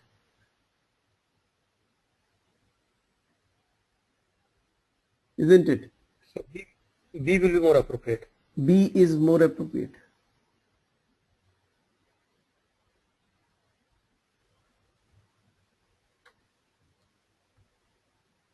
Let's look for 8.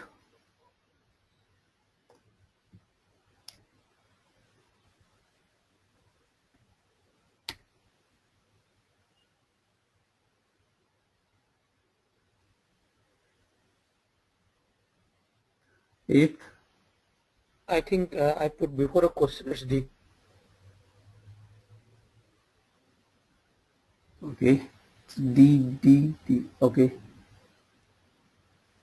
Fine. Good. What about 9th?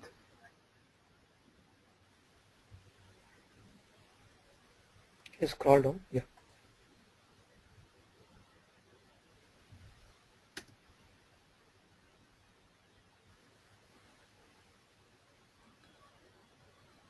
ECC. Okay. Let's see. During a review with client, your client asks you to reduce the timeline by 20%. The best approach is to it is B, so B and the contest between B and C, right? So call a meeting of your all team members to discuss how to achieve the new goal. Re-estimate your project to see how much time can be reduced and provide new estimates and timeline with supporting documents. See, I will again come back to the thing, our principles, that we should call a meeting where we are not sure what to do. And we need to discuss with the how to achieve it. I think my opinion is that the project manager knows what is going on with the project. He knows that what can be done to reduce the duration or timeline. He should put his effort first. If he find it difficult, that is not able to achieve, or whatever feasible is there, because he is more in the situation to know what is feasible, what is not feasible, and provide that estimates to this, irrespective of it is meeting 20% or not. Yeah, but one thing can be done, that if he finds that there is a possibility with the discussing with the team members, there could be further deduction possible in some areas, he can discuss with the team members in that case. But I will say B should be after C.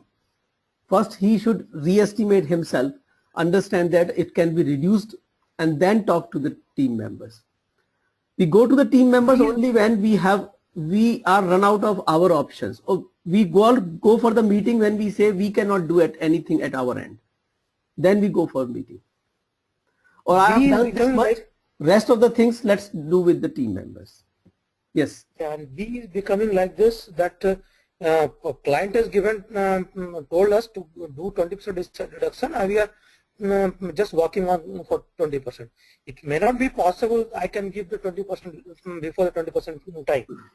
I'll go with the fact how much I can do, 5%, 10%, 12% with proper document, and say, well, this is not possible. It will not go exactly 20%.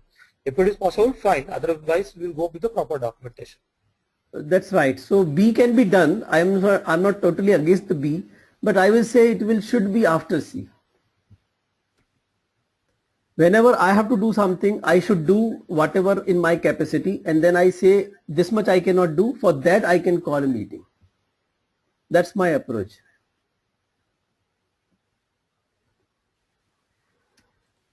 Okay, so let's go for question number 10.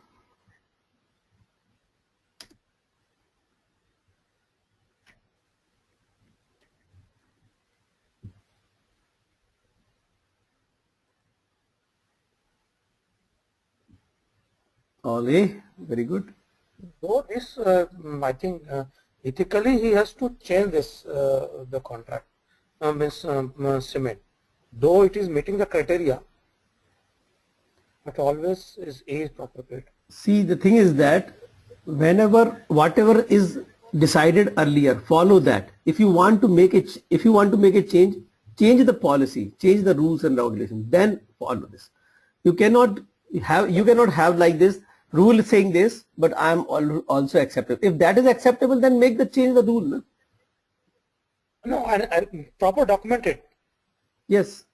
So you cannot go against what you have already decided. So if you say this is required fine tuning, you fine tune it and then follow it. Correct. Okay, so let's go to the 11th.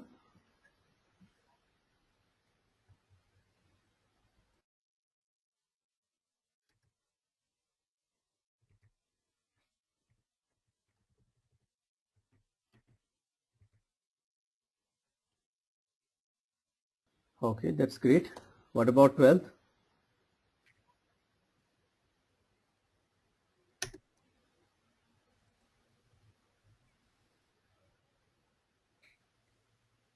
You can see B also, but let's see.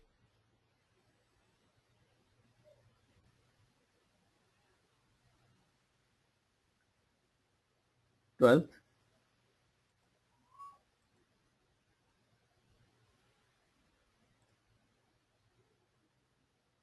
That's true, B or C. Okay, so B and C. Okay. A piece of work of your project is subcontracted to a vendor in a foreign country. You visit the vendor for a review. Vendor's project manager gives you a costly gift, as it is customary in that country to give gift to a visitor. What should you do? You take the gift and keep it, as it will be appropriate to the difference. The contrast between B and C. Okay, let's read B only. You take the gift as it is customary requirement in that country, but you disclose it to your supervisor and give the gift to your company. C is you acknowledge the gesture but politely refuse the gift, as it is inappropriate to take the gift at this occasion. Now there are two things here. One is we are working in the cross culture and there is a disrespect to the other culture. Now second thing is, if we respect the culture, we move into a conflict of interest, right? Now The C looks more appropriate, but when B can be done. Yeah, so the thing is that if we do C, there is a possibility we disrespect the culture there. So people may not like it. Second thing is that if we do C, if we do not do C, if we do B, say we accept the gift, respect the culture, in this way we respect the, but we move into conflict of interest. What about if I remove the conflict of interest? Then I'm okay. I respected the culture as well as I removed the conflict of interest. No, even when I'm taking the B, after accepting the gift, I'm not keeping with myself. Right. I'm giving back to the organization. Therefore, you remove the conflict of interest situation.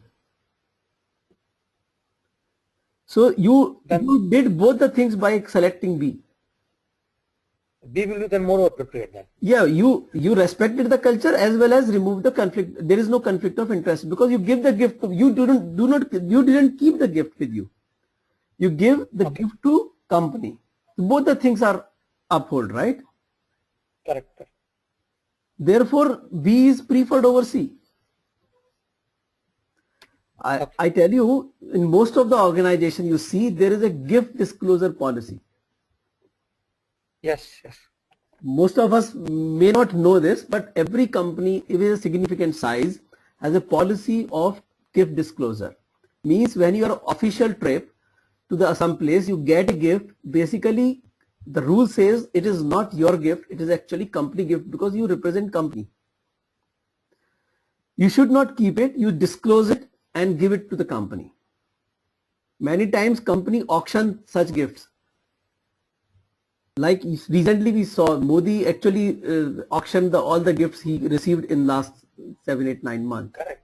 Yeah, that is a very good example of this. I think Modi's thing.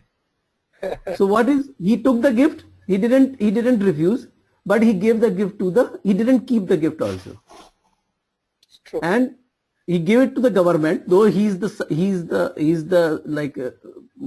head of the government, but he didn't keep it. It given to the government. He is head of the government, but it is not him. It is government. And then decided to give away from them by auctioning and using this money for the Though organization. he is government, but he is not personal property he has taken. He's gone to some fund. Many of those gifts has come to him because he is prime minister. Correct.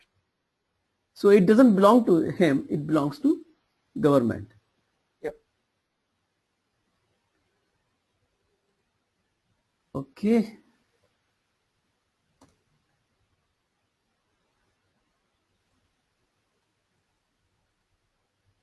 Let's go to question number 13.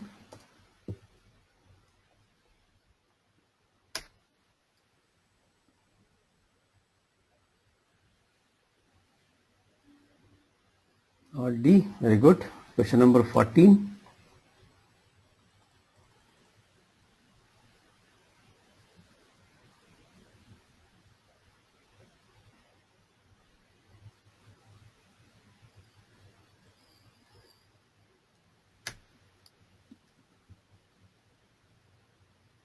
D, B or D. Okay. You refer a candidate to your company for recruitment. As you are the ideal employee to check candidate's technical skills, recruitment manager sent you the profile for interview. What do you do? So what B says, you return the resume to recruitment manager stating the fact that you have referred that candidate and hence you cannot interview him. And what is D? You talk to the recruitment manager, tell him that you have referred this candidate and sought his permission to interview the candidate. So what our conflict of interest rule says, you not only disclose the conflict of interest, but still also stay away from that. That should be B. So it should be B. It cannot be D. So you return the resume to recruitment manager and says, because I have referred, I cannot interview him. You get a new different person. Now you may be an ideal employee, but not necessarily all the interviews should be taken by the ideal employees only. Maybe a less than ideal person also can do. If nobody is there, a recruitment person can hire a consultant for that purpose. It is recruitment manager's problem. It's not your problem at least.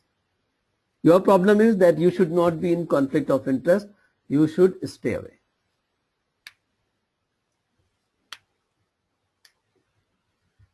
Right? So let's go for 15.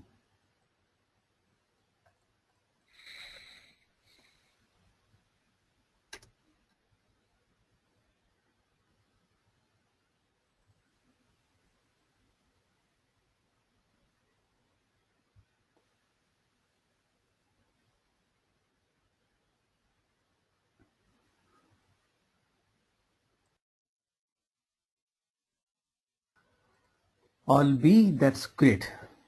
So last is good and everything is good. Okay, so this is over. Now what we have to do is, this is all, our coverage is complete. We have sent you an email yesterday. I hope you all have received that how to access virtual learning center and attempt the exam. Okay, so you have got your credentials to log into the virtual learning center. Did you try, any of you?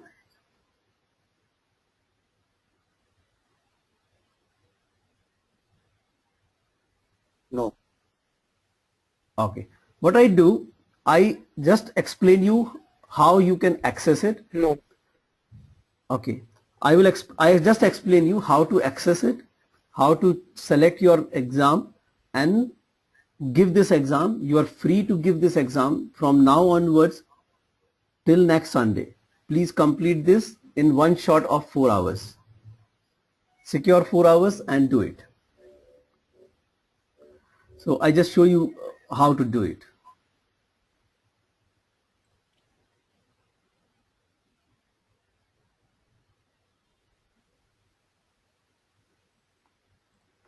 Okay, when you click on the link provided in that, you will reach here on this page.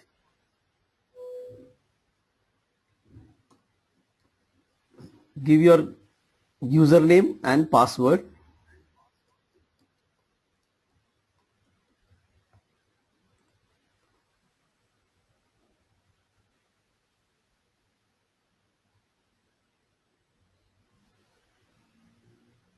You will land on the landing page. Oh, what happens?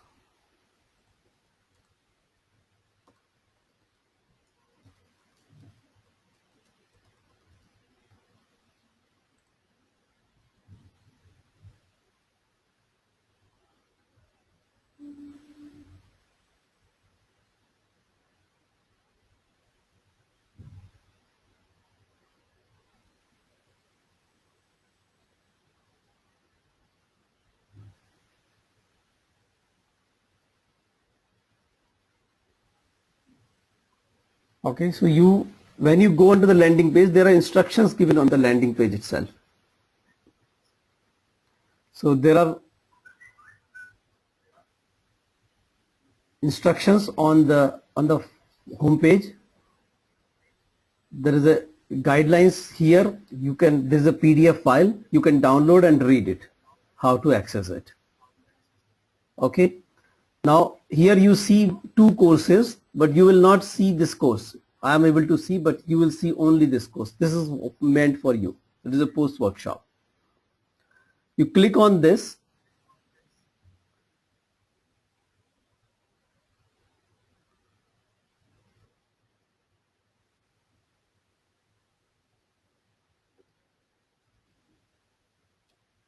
You come over here and all the instructions are provided how to use it. Okay, you can go through them, and for every chapter there is a quiz, or there is a set of questions which you can attempt as many times as you can. There is no, for these individual subject quizzes or the questions, there is no time limit given, so you can do at your pace. At the end of this list, you will find one half-length simulated exam and one full-length simulated exam. Half-length is meant for it is 100 questions, 2 hours. The full length is 200 questions and 4 hours. Now there is a time limit for 4 hours. It will get submitted automatically after 4 hours. Okay. Now you need to access this. You click on this and it will ask you, it will start the exam actually. When you are ready, you can click on this. Now you can do it multiple times. Every time you attempt this question, the question will randomly come selected from a database. So the questions will be, some question would be same, some questions will be different, and they will be all jumbled up as such. So you can attempt it multiple times, and every time you get a new set of questions. Now you say attempt the quiz, click on attempt the quiz.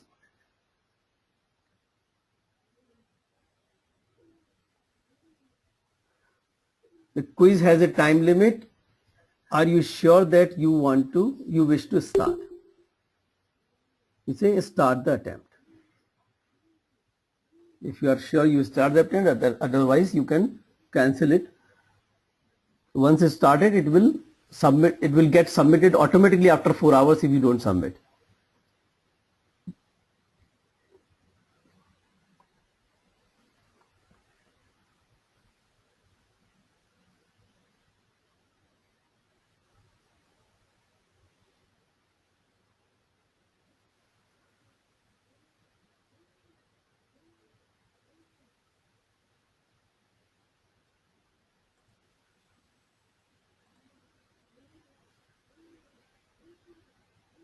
Okay, so just actually select the questions and pick up the questions and start giving you this. Okay, you see my picture, your picture may not be there, I'm not so sure. So here you will see 100 questions, 200 questions. You can go sequentially. Question number 1, then say next, attempt it, next, then attempt it, next. You do it next, then attempt it. You may want to skip a question, you can skip the questions. You want to mark it, you mark it.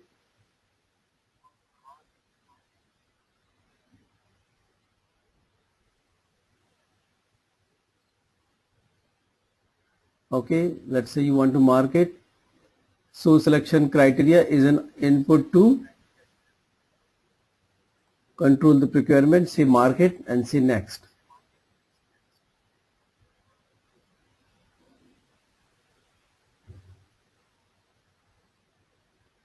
Okay, and you will see, you can find out the difference between what questions you have attempted and what questions you have not attempted. You see that 2 is attempted, 1 was not attempted. There is difference. You want to flag it, you can flag it actually. You can flag it and move on. If you want to review it later, you can flag it and move on. You want to attempt it, or you can attempt it and flag it also. Okay, I'm attempting it, but I want to revisit. So you will see a flag here. You can easily find that which are flagged. Maybe you will give an option also at the end that you want to randomly go to some questions. You can go randomly. It's all your choice.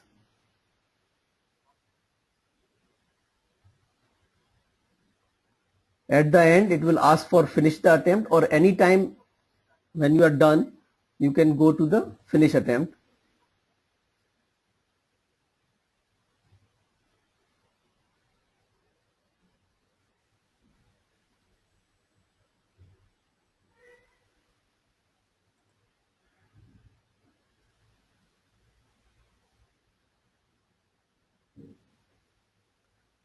So there will be questions, there will be pictures, etc. It is similar to what normally comes in PMP exam. It will show you that which are flagged, yet not yet answered.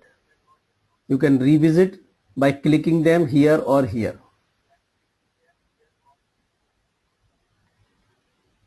If you are all done. How this came as how this came with answer or not answer? Because you didn't answer, right? I didn't answer. I just answered one. No. Which options give you like this? I say finish attempt. Here I am only on the review. Okay. Finish attempt. Under this number of questions, there is a finish attempt. When you go to the last question and you say next, you will come on when this, you do finish or you will come on this screen. Okay. So you can review and you can. So when you do finish attempt, you will see this so that you can review. Right. This is a screen for you that you can review. You can whatever the questions you have marked flagged, you can review them. You can, if you have not answered any question, you can answer that questions. Either you can go return again. Yes, you can return attempt or you can submit. Yeah, if it is done, submit, or if you want to go return, Yes, you can return the attempt. Or you can once you submit here, then it will. Yes. Or if the 4 hours are done, then it will get submitted automatically. You can go to the question, specific question. You can click on that question number and you go to that question. Right? You come to this. Here it is on the last questions. You say next. You reach to the review screen. Correct.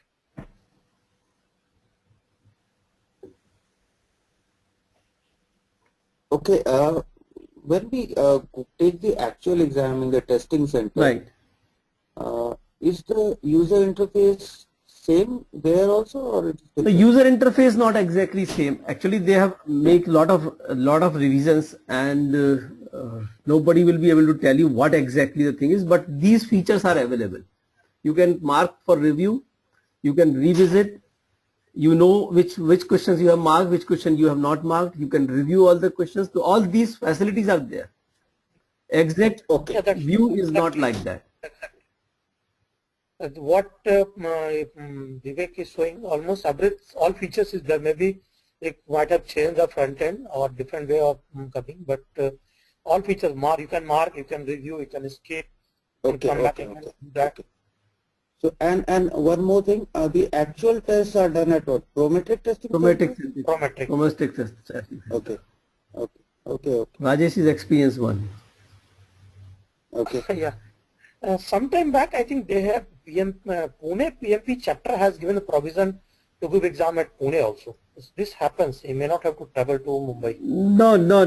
It is not. It is not like that. No? PMI sometimes conduct paper-based exam. So it is not PMI Pune chapter. It is the PMI who arranged for 3 places in India for paper-based exam in Pune, in Coimbatore, and one more place.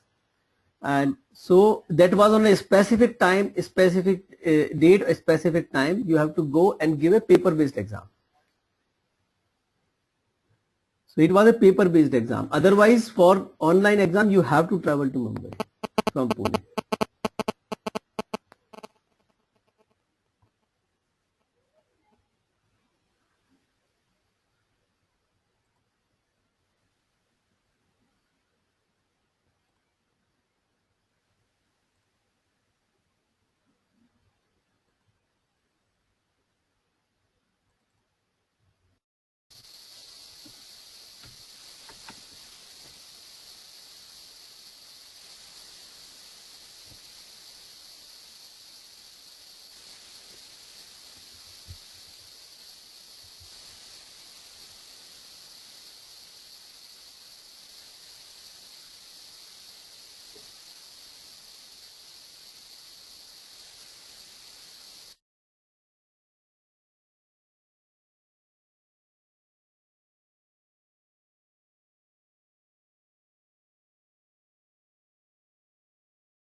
Hello? Are you getting me now?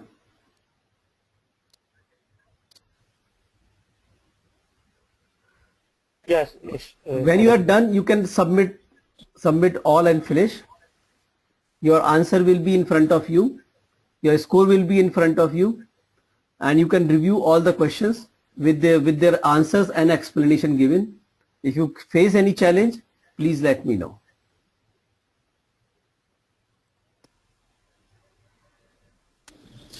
We have to attempt this test. We can attempt this test any number of times, correct? Say it again.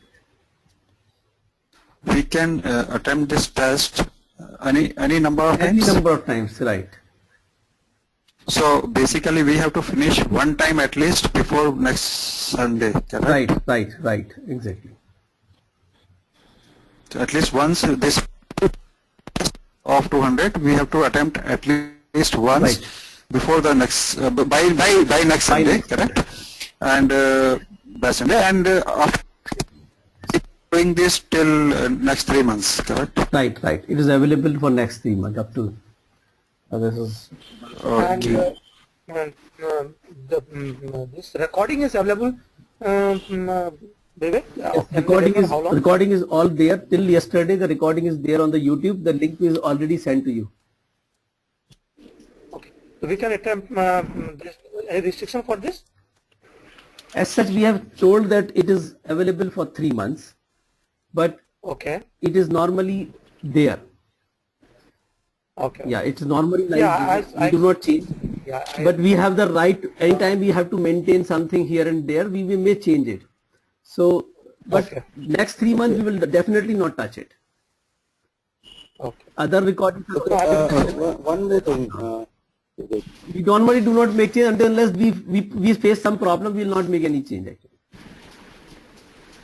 But we are not making a commitment for infinite time because we are not so sure after like how long we will be able to maintain all these things. But normally they are lying there, they will stay there for a long time. So this is managed by this what you upload in YouTube and all. It is on, Managed by you or managed by YouTube? it is on YouTube. Okay. Because I remember the last year the MS project when I was referring almost 2-3 months back, it was there. Yeah, it is. They all are there. We just don't make commitment on that after 3 months. Normally it is available for a year. It will be available for a year as such. Yeah, understand. Another thing is basically you told in the beginning like you will be sharing one template, Excel template, where we can put all the which will be helpful in filling up the PMI application because in that format, correct? Right. I will after this this session is finished, I will send you a zip file which contains couple of things. Some of them I will share that Excel file as well as some other things. Some of them I will share right now with you. So there is a summary of formula which is available here. So we have a sheet where all the formulas which are normally used in PMP, they are all summarized. This sheet will also come to you.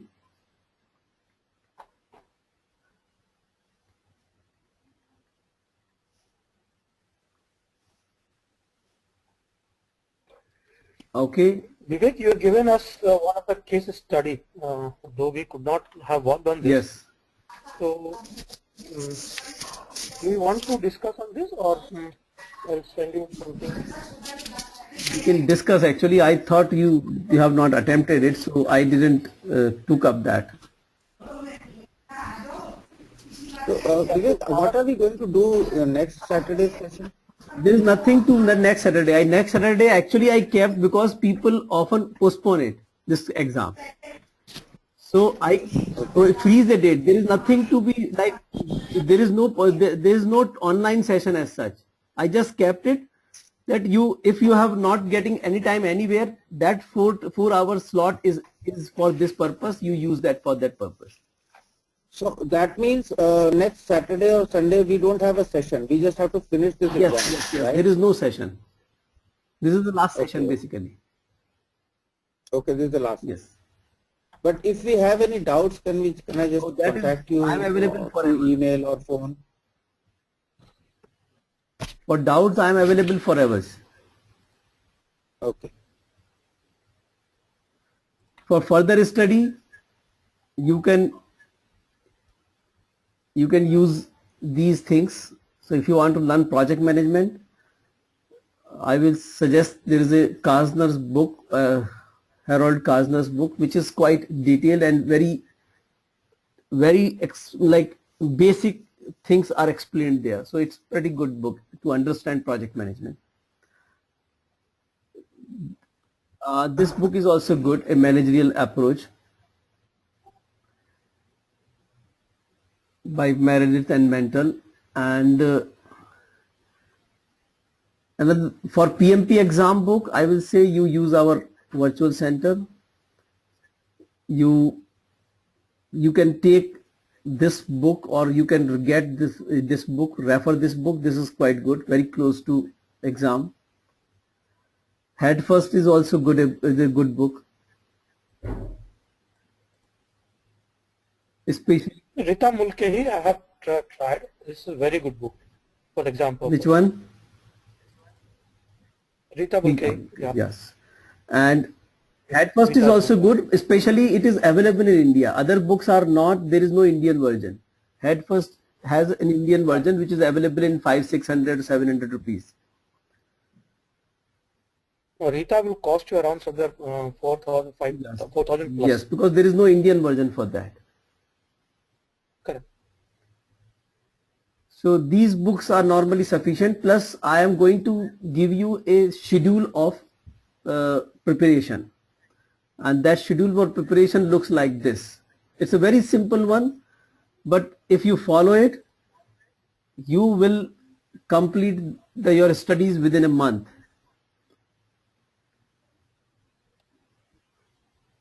So I have prepared it so that people can follow this and track their progress.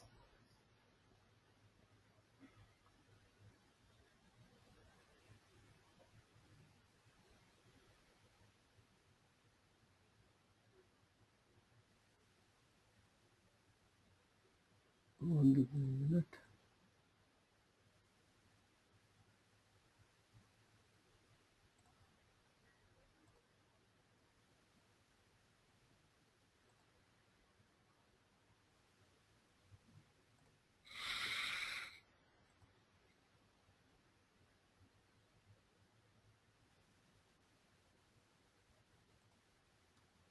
What happened? Yes. So I have prepared a schedule which required 2 hours a day. 2 hours a day. Every day. So suppose you are starting it from tomorrow. So I will say 2nd of March. You just change the first date. Rest thing all changes their own. I expect that you will do the first in the morning because that's most important thing for you. And so if you can give this time, that is very good, or you allocate any time. You can change the timing, whatever time you want. My approach here is that review the framework, that is the first 3 chapters. Then attempt 30 questions from anywhere. If these 30 questions are available on our virtual learning center, you just have seen. So you can use those 30 questions also to attempt it. Then review the questions that were incorrect or doubtful. Wherever you would identify the questions which are you attempt incorrectly or doubtful, you are doubtful, and review. You can consult me, you can post your queries. We have a LinkedIn group, we have other groups also, or you can directly post to me. You can ask me. Thus, the thing is that you need to find out the reason why the question was, I attempted question incorrectly, and why I was doubtful. Even if you have correctly answered, but if you were doubtful, you clear that doubt. This is the sequence you need to use for all the chapters. The framework covers first 3 chapters, after that 4th chapter, 5th chapter. The same approach need to be used, and you can track the progress in this Excel sheet. You can start from tomorrow. Yes. And if you start So from whatever tomorrow, exam will give for all the you will be done by question end will of get the March.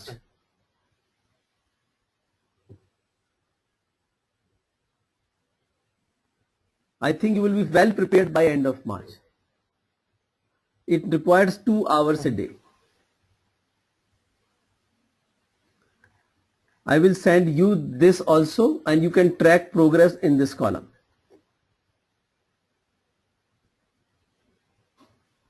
I think it's taking some time to refresh. You can track the progress in this column. The main objective, main thrust is on understanding why I attempted a question incorrectly and why I was doubtful. If you can remove these 2 things, if you can find out reasons for and clarify your doubts about this, that for what I was not so clear that I attempted answer incorrectly, or what was not so clear that I was doubtful about answering, even if you are correct. I'm sure that if you focus on these things by using the simple principles, simple method, simple schedule, I'm sure you will be very well versed by end of March if you start from tomorrow.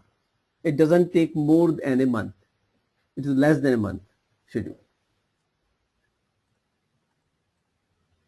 I say use virtual learning center with this schedule, and I'm sure that by end of March you will be very confident about giving the exam.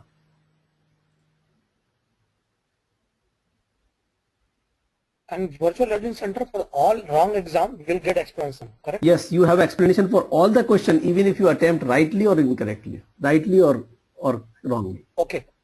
Okay.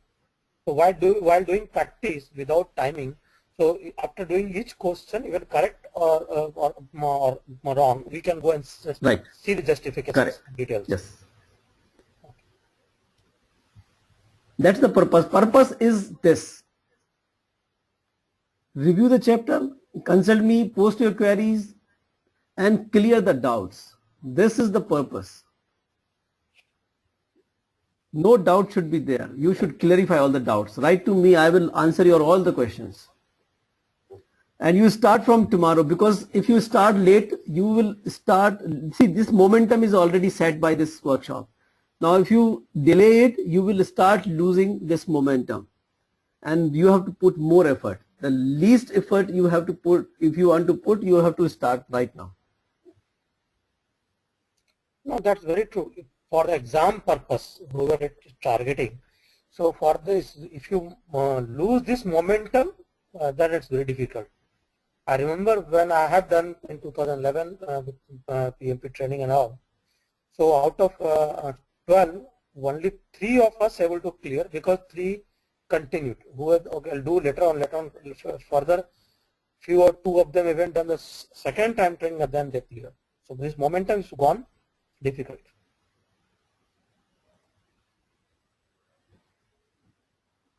Right. So this all addendum which I have shown you now. All these will come in the zip file. I am going to send you after this session. Please complete your exam, your full length exam, as soon as possible. I will suggest, not later than next Sunday. Send me a mail as soon as you attempt the exam. And once I clear the exam, I can go and claim this in PMI. Sorry? Say it again.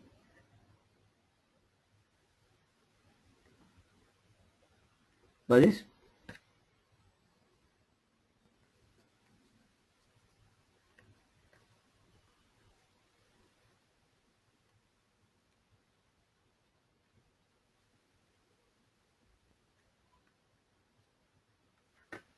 I'm not sure if he's offline. Yes, he's gone offline. But anyway, I'm going to issue a certificate. He was asking, I think probably he was asking he can claim the PDUs. I will issue the certificate, and then certificate is sufficient for you to apply for exam or claim PDUs. And that certificate will come as a digitally signed PDF. That will be sufficient. It will be granting us the 35 PDUs. Yes, actually, if you are not PMP, it is not about PDUs. It is about hours of training. So okay. we have mentioned on the no. So yeah. for applying to this PMP, I have to show this. I have to attach the certificate. Exactly, I'm not aware actually. No. You need to submit an online application form. Now, an online application form doesn't require any attachment. Okay. You submit it, giving the details that from where you have what training you have taken and from where you have taken. Submit the details. So I have to give all this virtual training details. Yes. Whatever written on the certificate, whatever you have to fill is written on the certificate. Okay. All the information is there on the certificate. Okay, and that you submit the application. If your application come under review, under audit, then only you have to provide the certificate. Otherwise, there is no need. Okay, otherwise we can directly go and give the Yeah, exam. if your application is approved, your process move ahead. Nobody, the PMI doesn't ask any document to be submitted until unless it falls into audit. If it comes to audit, then you attach the certificate. It is a digitally signed PDF. You can take a printout anytime and submit it there. No, so if it comes under audit, then we have to give it electronically. So physical correct? copy. Everything is physical there. Then. Oh, everything is physical, so we have to take a physical copy and post it. Yes, they will send you an envelope with the self postage. So you need not to pay postage, etc. They will send you an envelope with all the required things they need. You take all the required things, put into the envelope and send it back. Okay. So then we simply can take the printout of this and send it. Yes. We don't have to do anything. Yes. Okay. And Vivek, I've got disconnected. yeah, Rajesh, you were asking that how to claim PDU, right? Also, Yeah, So once I complete this once you exam, give the exam, I am going to issue a certificate. So certificate Okay. contains the number of hours. You can claim PDUs based on that number of. Every hour is one PDU. okay, yeah. It is similar to what you might have claimed for a MS project also, right? So this is Correct, exactly correct. same. Okay. No, just recently, last. also another. Yeah, go ahead. Yeah, another thing is basically regarding the experience. So if it comes under audit, so we need to provide the certificate for the experience. How we have to show? Means the physical copy. No, actually, you will submit an application form where you would mention that how many hours you have put in what process and what you have done in the project, whatever your deliverables, right? Correct.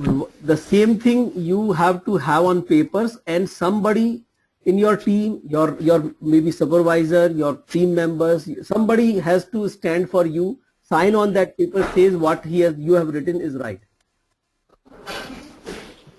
Okay, so whatever I have submitted in the application, I have to take a copy, print out of that, get it signed, and then send it in the. Yeah, actually they will send you all the information. Okay.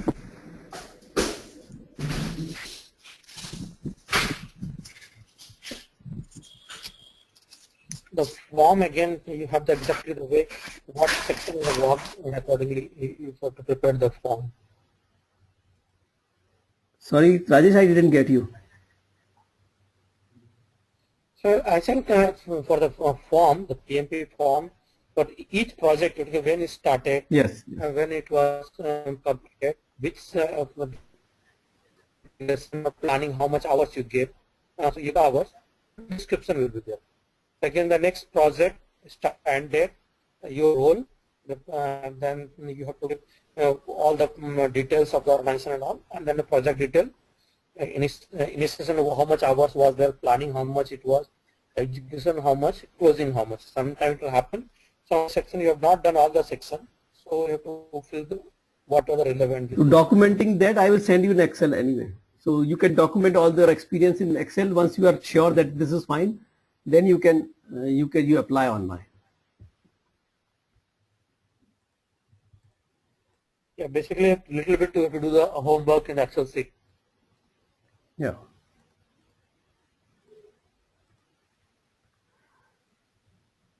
Okay. And it is mandatory to show to have the experience in all the areas of the project management. Yes. To be shown in that. Yes. All the areas, all 5 areas, all five process group you must have experience. No minimum is all 5. So you can even 1 hour is okay. Even pardon me. All 5 process group, that is the initiation, planning, execution, monitoring and control, and closing. All 5 process you should have experience. No minimum is defined anywhere. So even one hour experience in any of this will work. Mainly challenge come in initiation and closing actually. That's why I was asking. That's the place. That's the place biggest line. But it's not necessary, Vivek, am I right? If suppose I have given 5 projects, say 1 and 2, if I have not given initiation and closing, that's fine. Yes. But other 3 should be there, something like that. In one of the projects, Each project has you must have experience in one of the process group. So all projects put together, you should have experience in all 5 process groups. Correct. That is what the condition is. Mostly closing and initiation have the less hours, but rest, because just I was looking my seat and how it was. So I think planning execution is always maximum.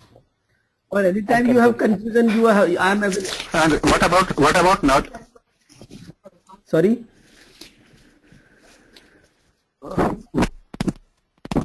Sorry. The 10 knowledge areas. Knowledge areas. What about 10 knowledge areas? Yeah, for application, they are not relevant. In this schedule now, I have provided some link also where the good quality free questions are available. So I have provided some references here.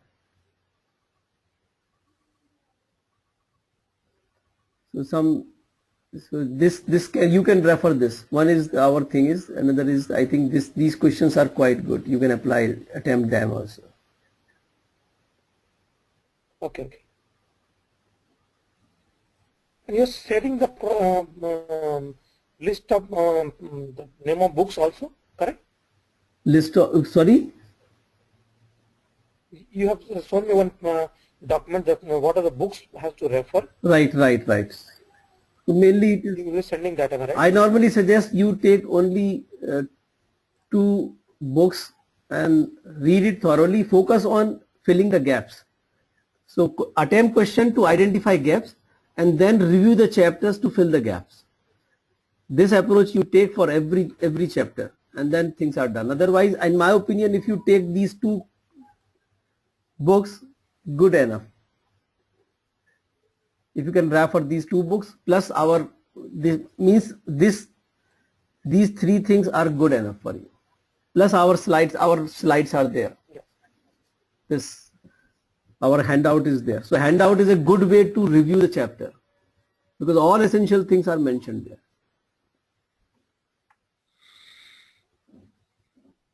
How this book Holland you told about the second Harold Karsner. It is a very detailed book, very thick, very detailed book. So normally I keep it at the last because you have to read a lot. No, not for the exam purpose. Not for the exam. I will not suggest this. So I have put it, but I will say like for exam, if exam is your motive, then do not go for this. This is good enough. No, not for the exam. Not for the exam. For understanding project management, it's a very good book. Okay. So we have everything in this, all the process group and all, everything. Yes. Knowledge area as well. Yes. Knowledge area, all the knowledge area. Yes. It is not structured in the same way as PMBOK is structured. But everything. But it is all inclusive.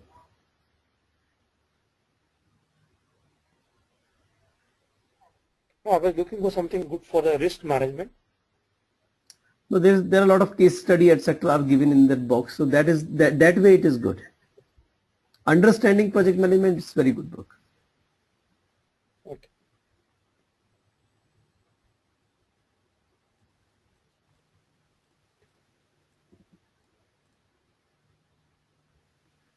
Okay.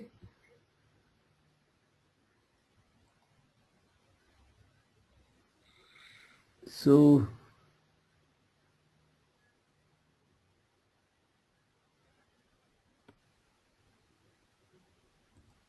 let's close the session now.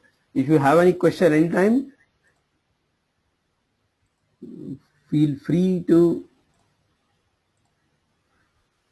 contact me. I will try my best to satisfy all your queries. You can call me. You can send me a mail. When you call me, that maximum it will happen that I am busy in some of the sessions. I may not pick up, but I normally answer the question. Normally, like give the call back after the sessions. I'm available on Skype, so if you want to discuss on something on Skype, you can discuss on Skype. This is my ID on Skype. And just one thing I want from you before you leave the room, that you just please go on this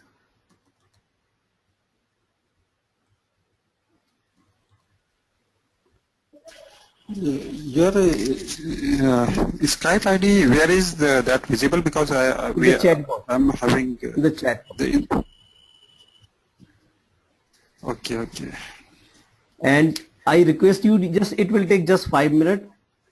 Go, I'm pasting into the chat box. I need your feedback. So just click on this, you will reach to a feedback form. Fill up the form, it will not take more than 5 minutes. So fill up the form and come back here. As soon as you are done, we will close the session.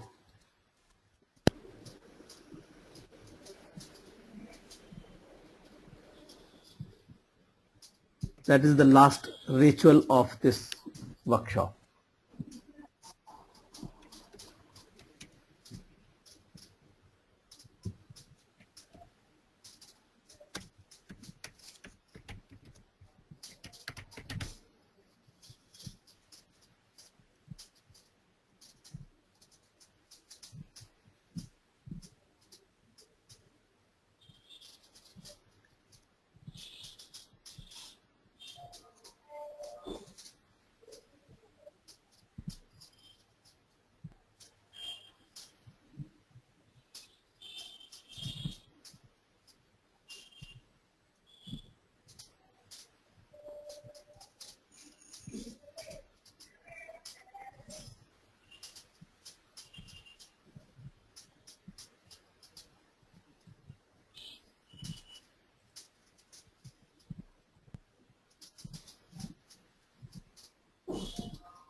Vivek, in the form, this is date from and date to. What's the organization? What date is you looking about? Date is, I think, already filled up, right? Date of the workshop. The date of this session. Right, okay. right. These dates are already filled up for you. Okay, fine.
So where is, by the way, Vikas and Amitabh, where they are located as of now? Amitabh is in Mumbai and Vikas is in Singapore.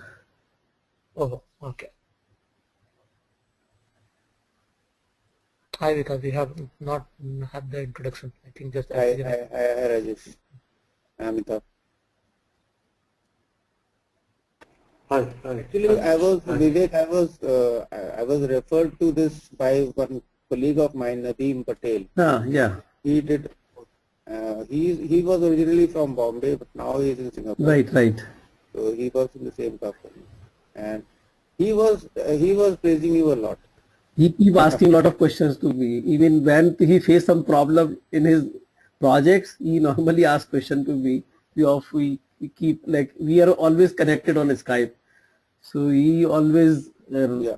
like keep taking my suggestion, and he's very judicious actually. He implements also. He just don't take the suggestion. He implements immediately, and also give me Yeah, feedback he's what very happened, what methodical. didn't happen. Very methodical in his work. He recently had a baby Yeah, boy. yes.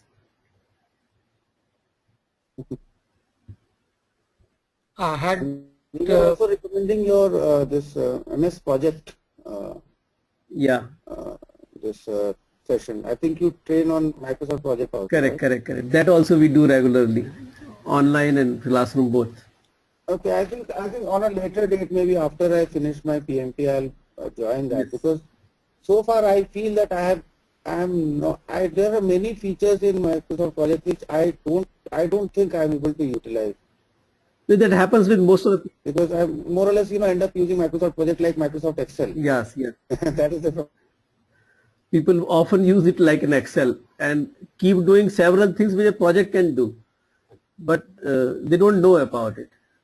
No, I have done this same course when I Yes, first came across Rajesh is- Vivek. Last year I did, though I'm not using MS project in my project. That's the reason I forgot many of the things. Yeah, but the course was covered very well, fantastic. It's all live practice and everything. It was covered very well. So that's the reason from last year I'm always in touch with Vivek. When anything comes, I was trying to do the same course last year, but somehow I couldn't do this. So after that, I have completed my latest 3 certifications. And when I saw again this invitation, I immediately last day I said no, I'm just joining the course. Yeah. So it's become some odd timing for me, but it's absolutely fine. I have lot of repeat people who joined one workshop, then they join the other workshop also, because they think okay, it's because this online people have lot of skepticism. Okay, it is really going to work or not. But even I was having fun first time I started this, but the people's feedback is so good, so I say okay, that's working very well. So we have found it. This was really very good approach when I first came to know about this course from you. Then till before that I never heard this. And this you don't feel that's your apart. The only thing you will not able to see the face. Right. That's the only constraint. Correct. Otherwise, with this Go meeting, this everything is very live. You can discuss everything. Yeah, and it is very informal. You're relaxed at home. You can Correct. sit in your shorts and attend the class and smoke a cigarette if you want. Save your time, energy, anytime. Just immediately, just jump on your system and start the Right. call. In a classroom, you cannot smoke, right? Right, that is the freedom you get actually here. You need not to prepare yourself Not for lot sitting of in the other class. freedom. So by the way, Vikas, where are you working? I work with Vivek Software. We make software products for insurance industry. Okay. So we basically sell off-the-shelf products, Okay. Customer. not custom made. Okay.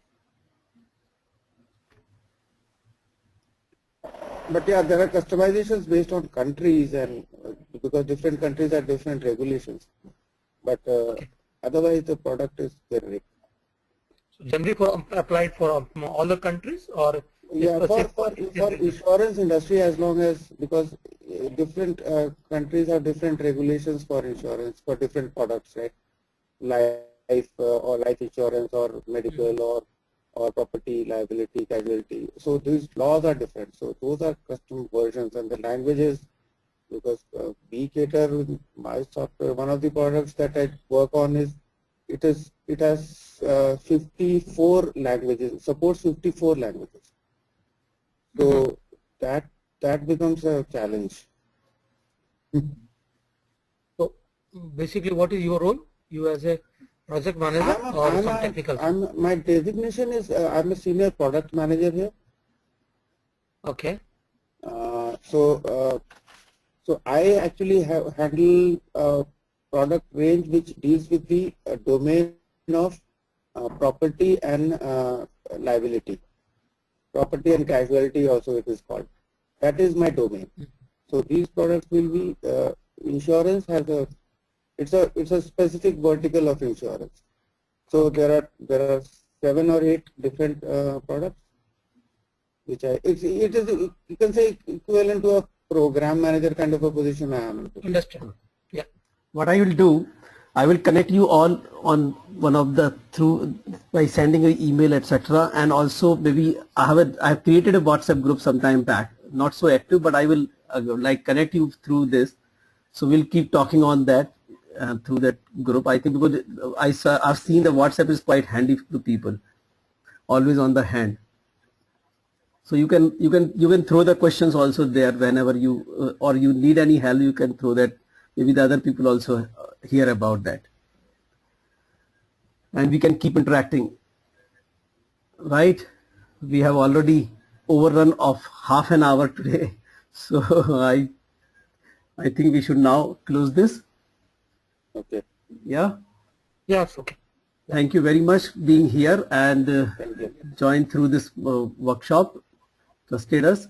I hope you have satisfied your intent here. Whatever the objective you said in the beginning, those are met. In case if there is something shortcoming, please let us know, and I will try my best to fulfill that. And see you sometime in some of the workshop or some other places.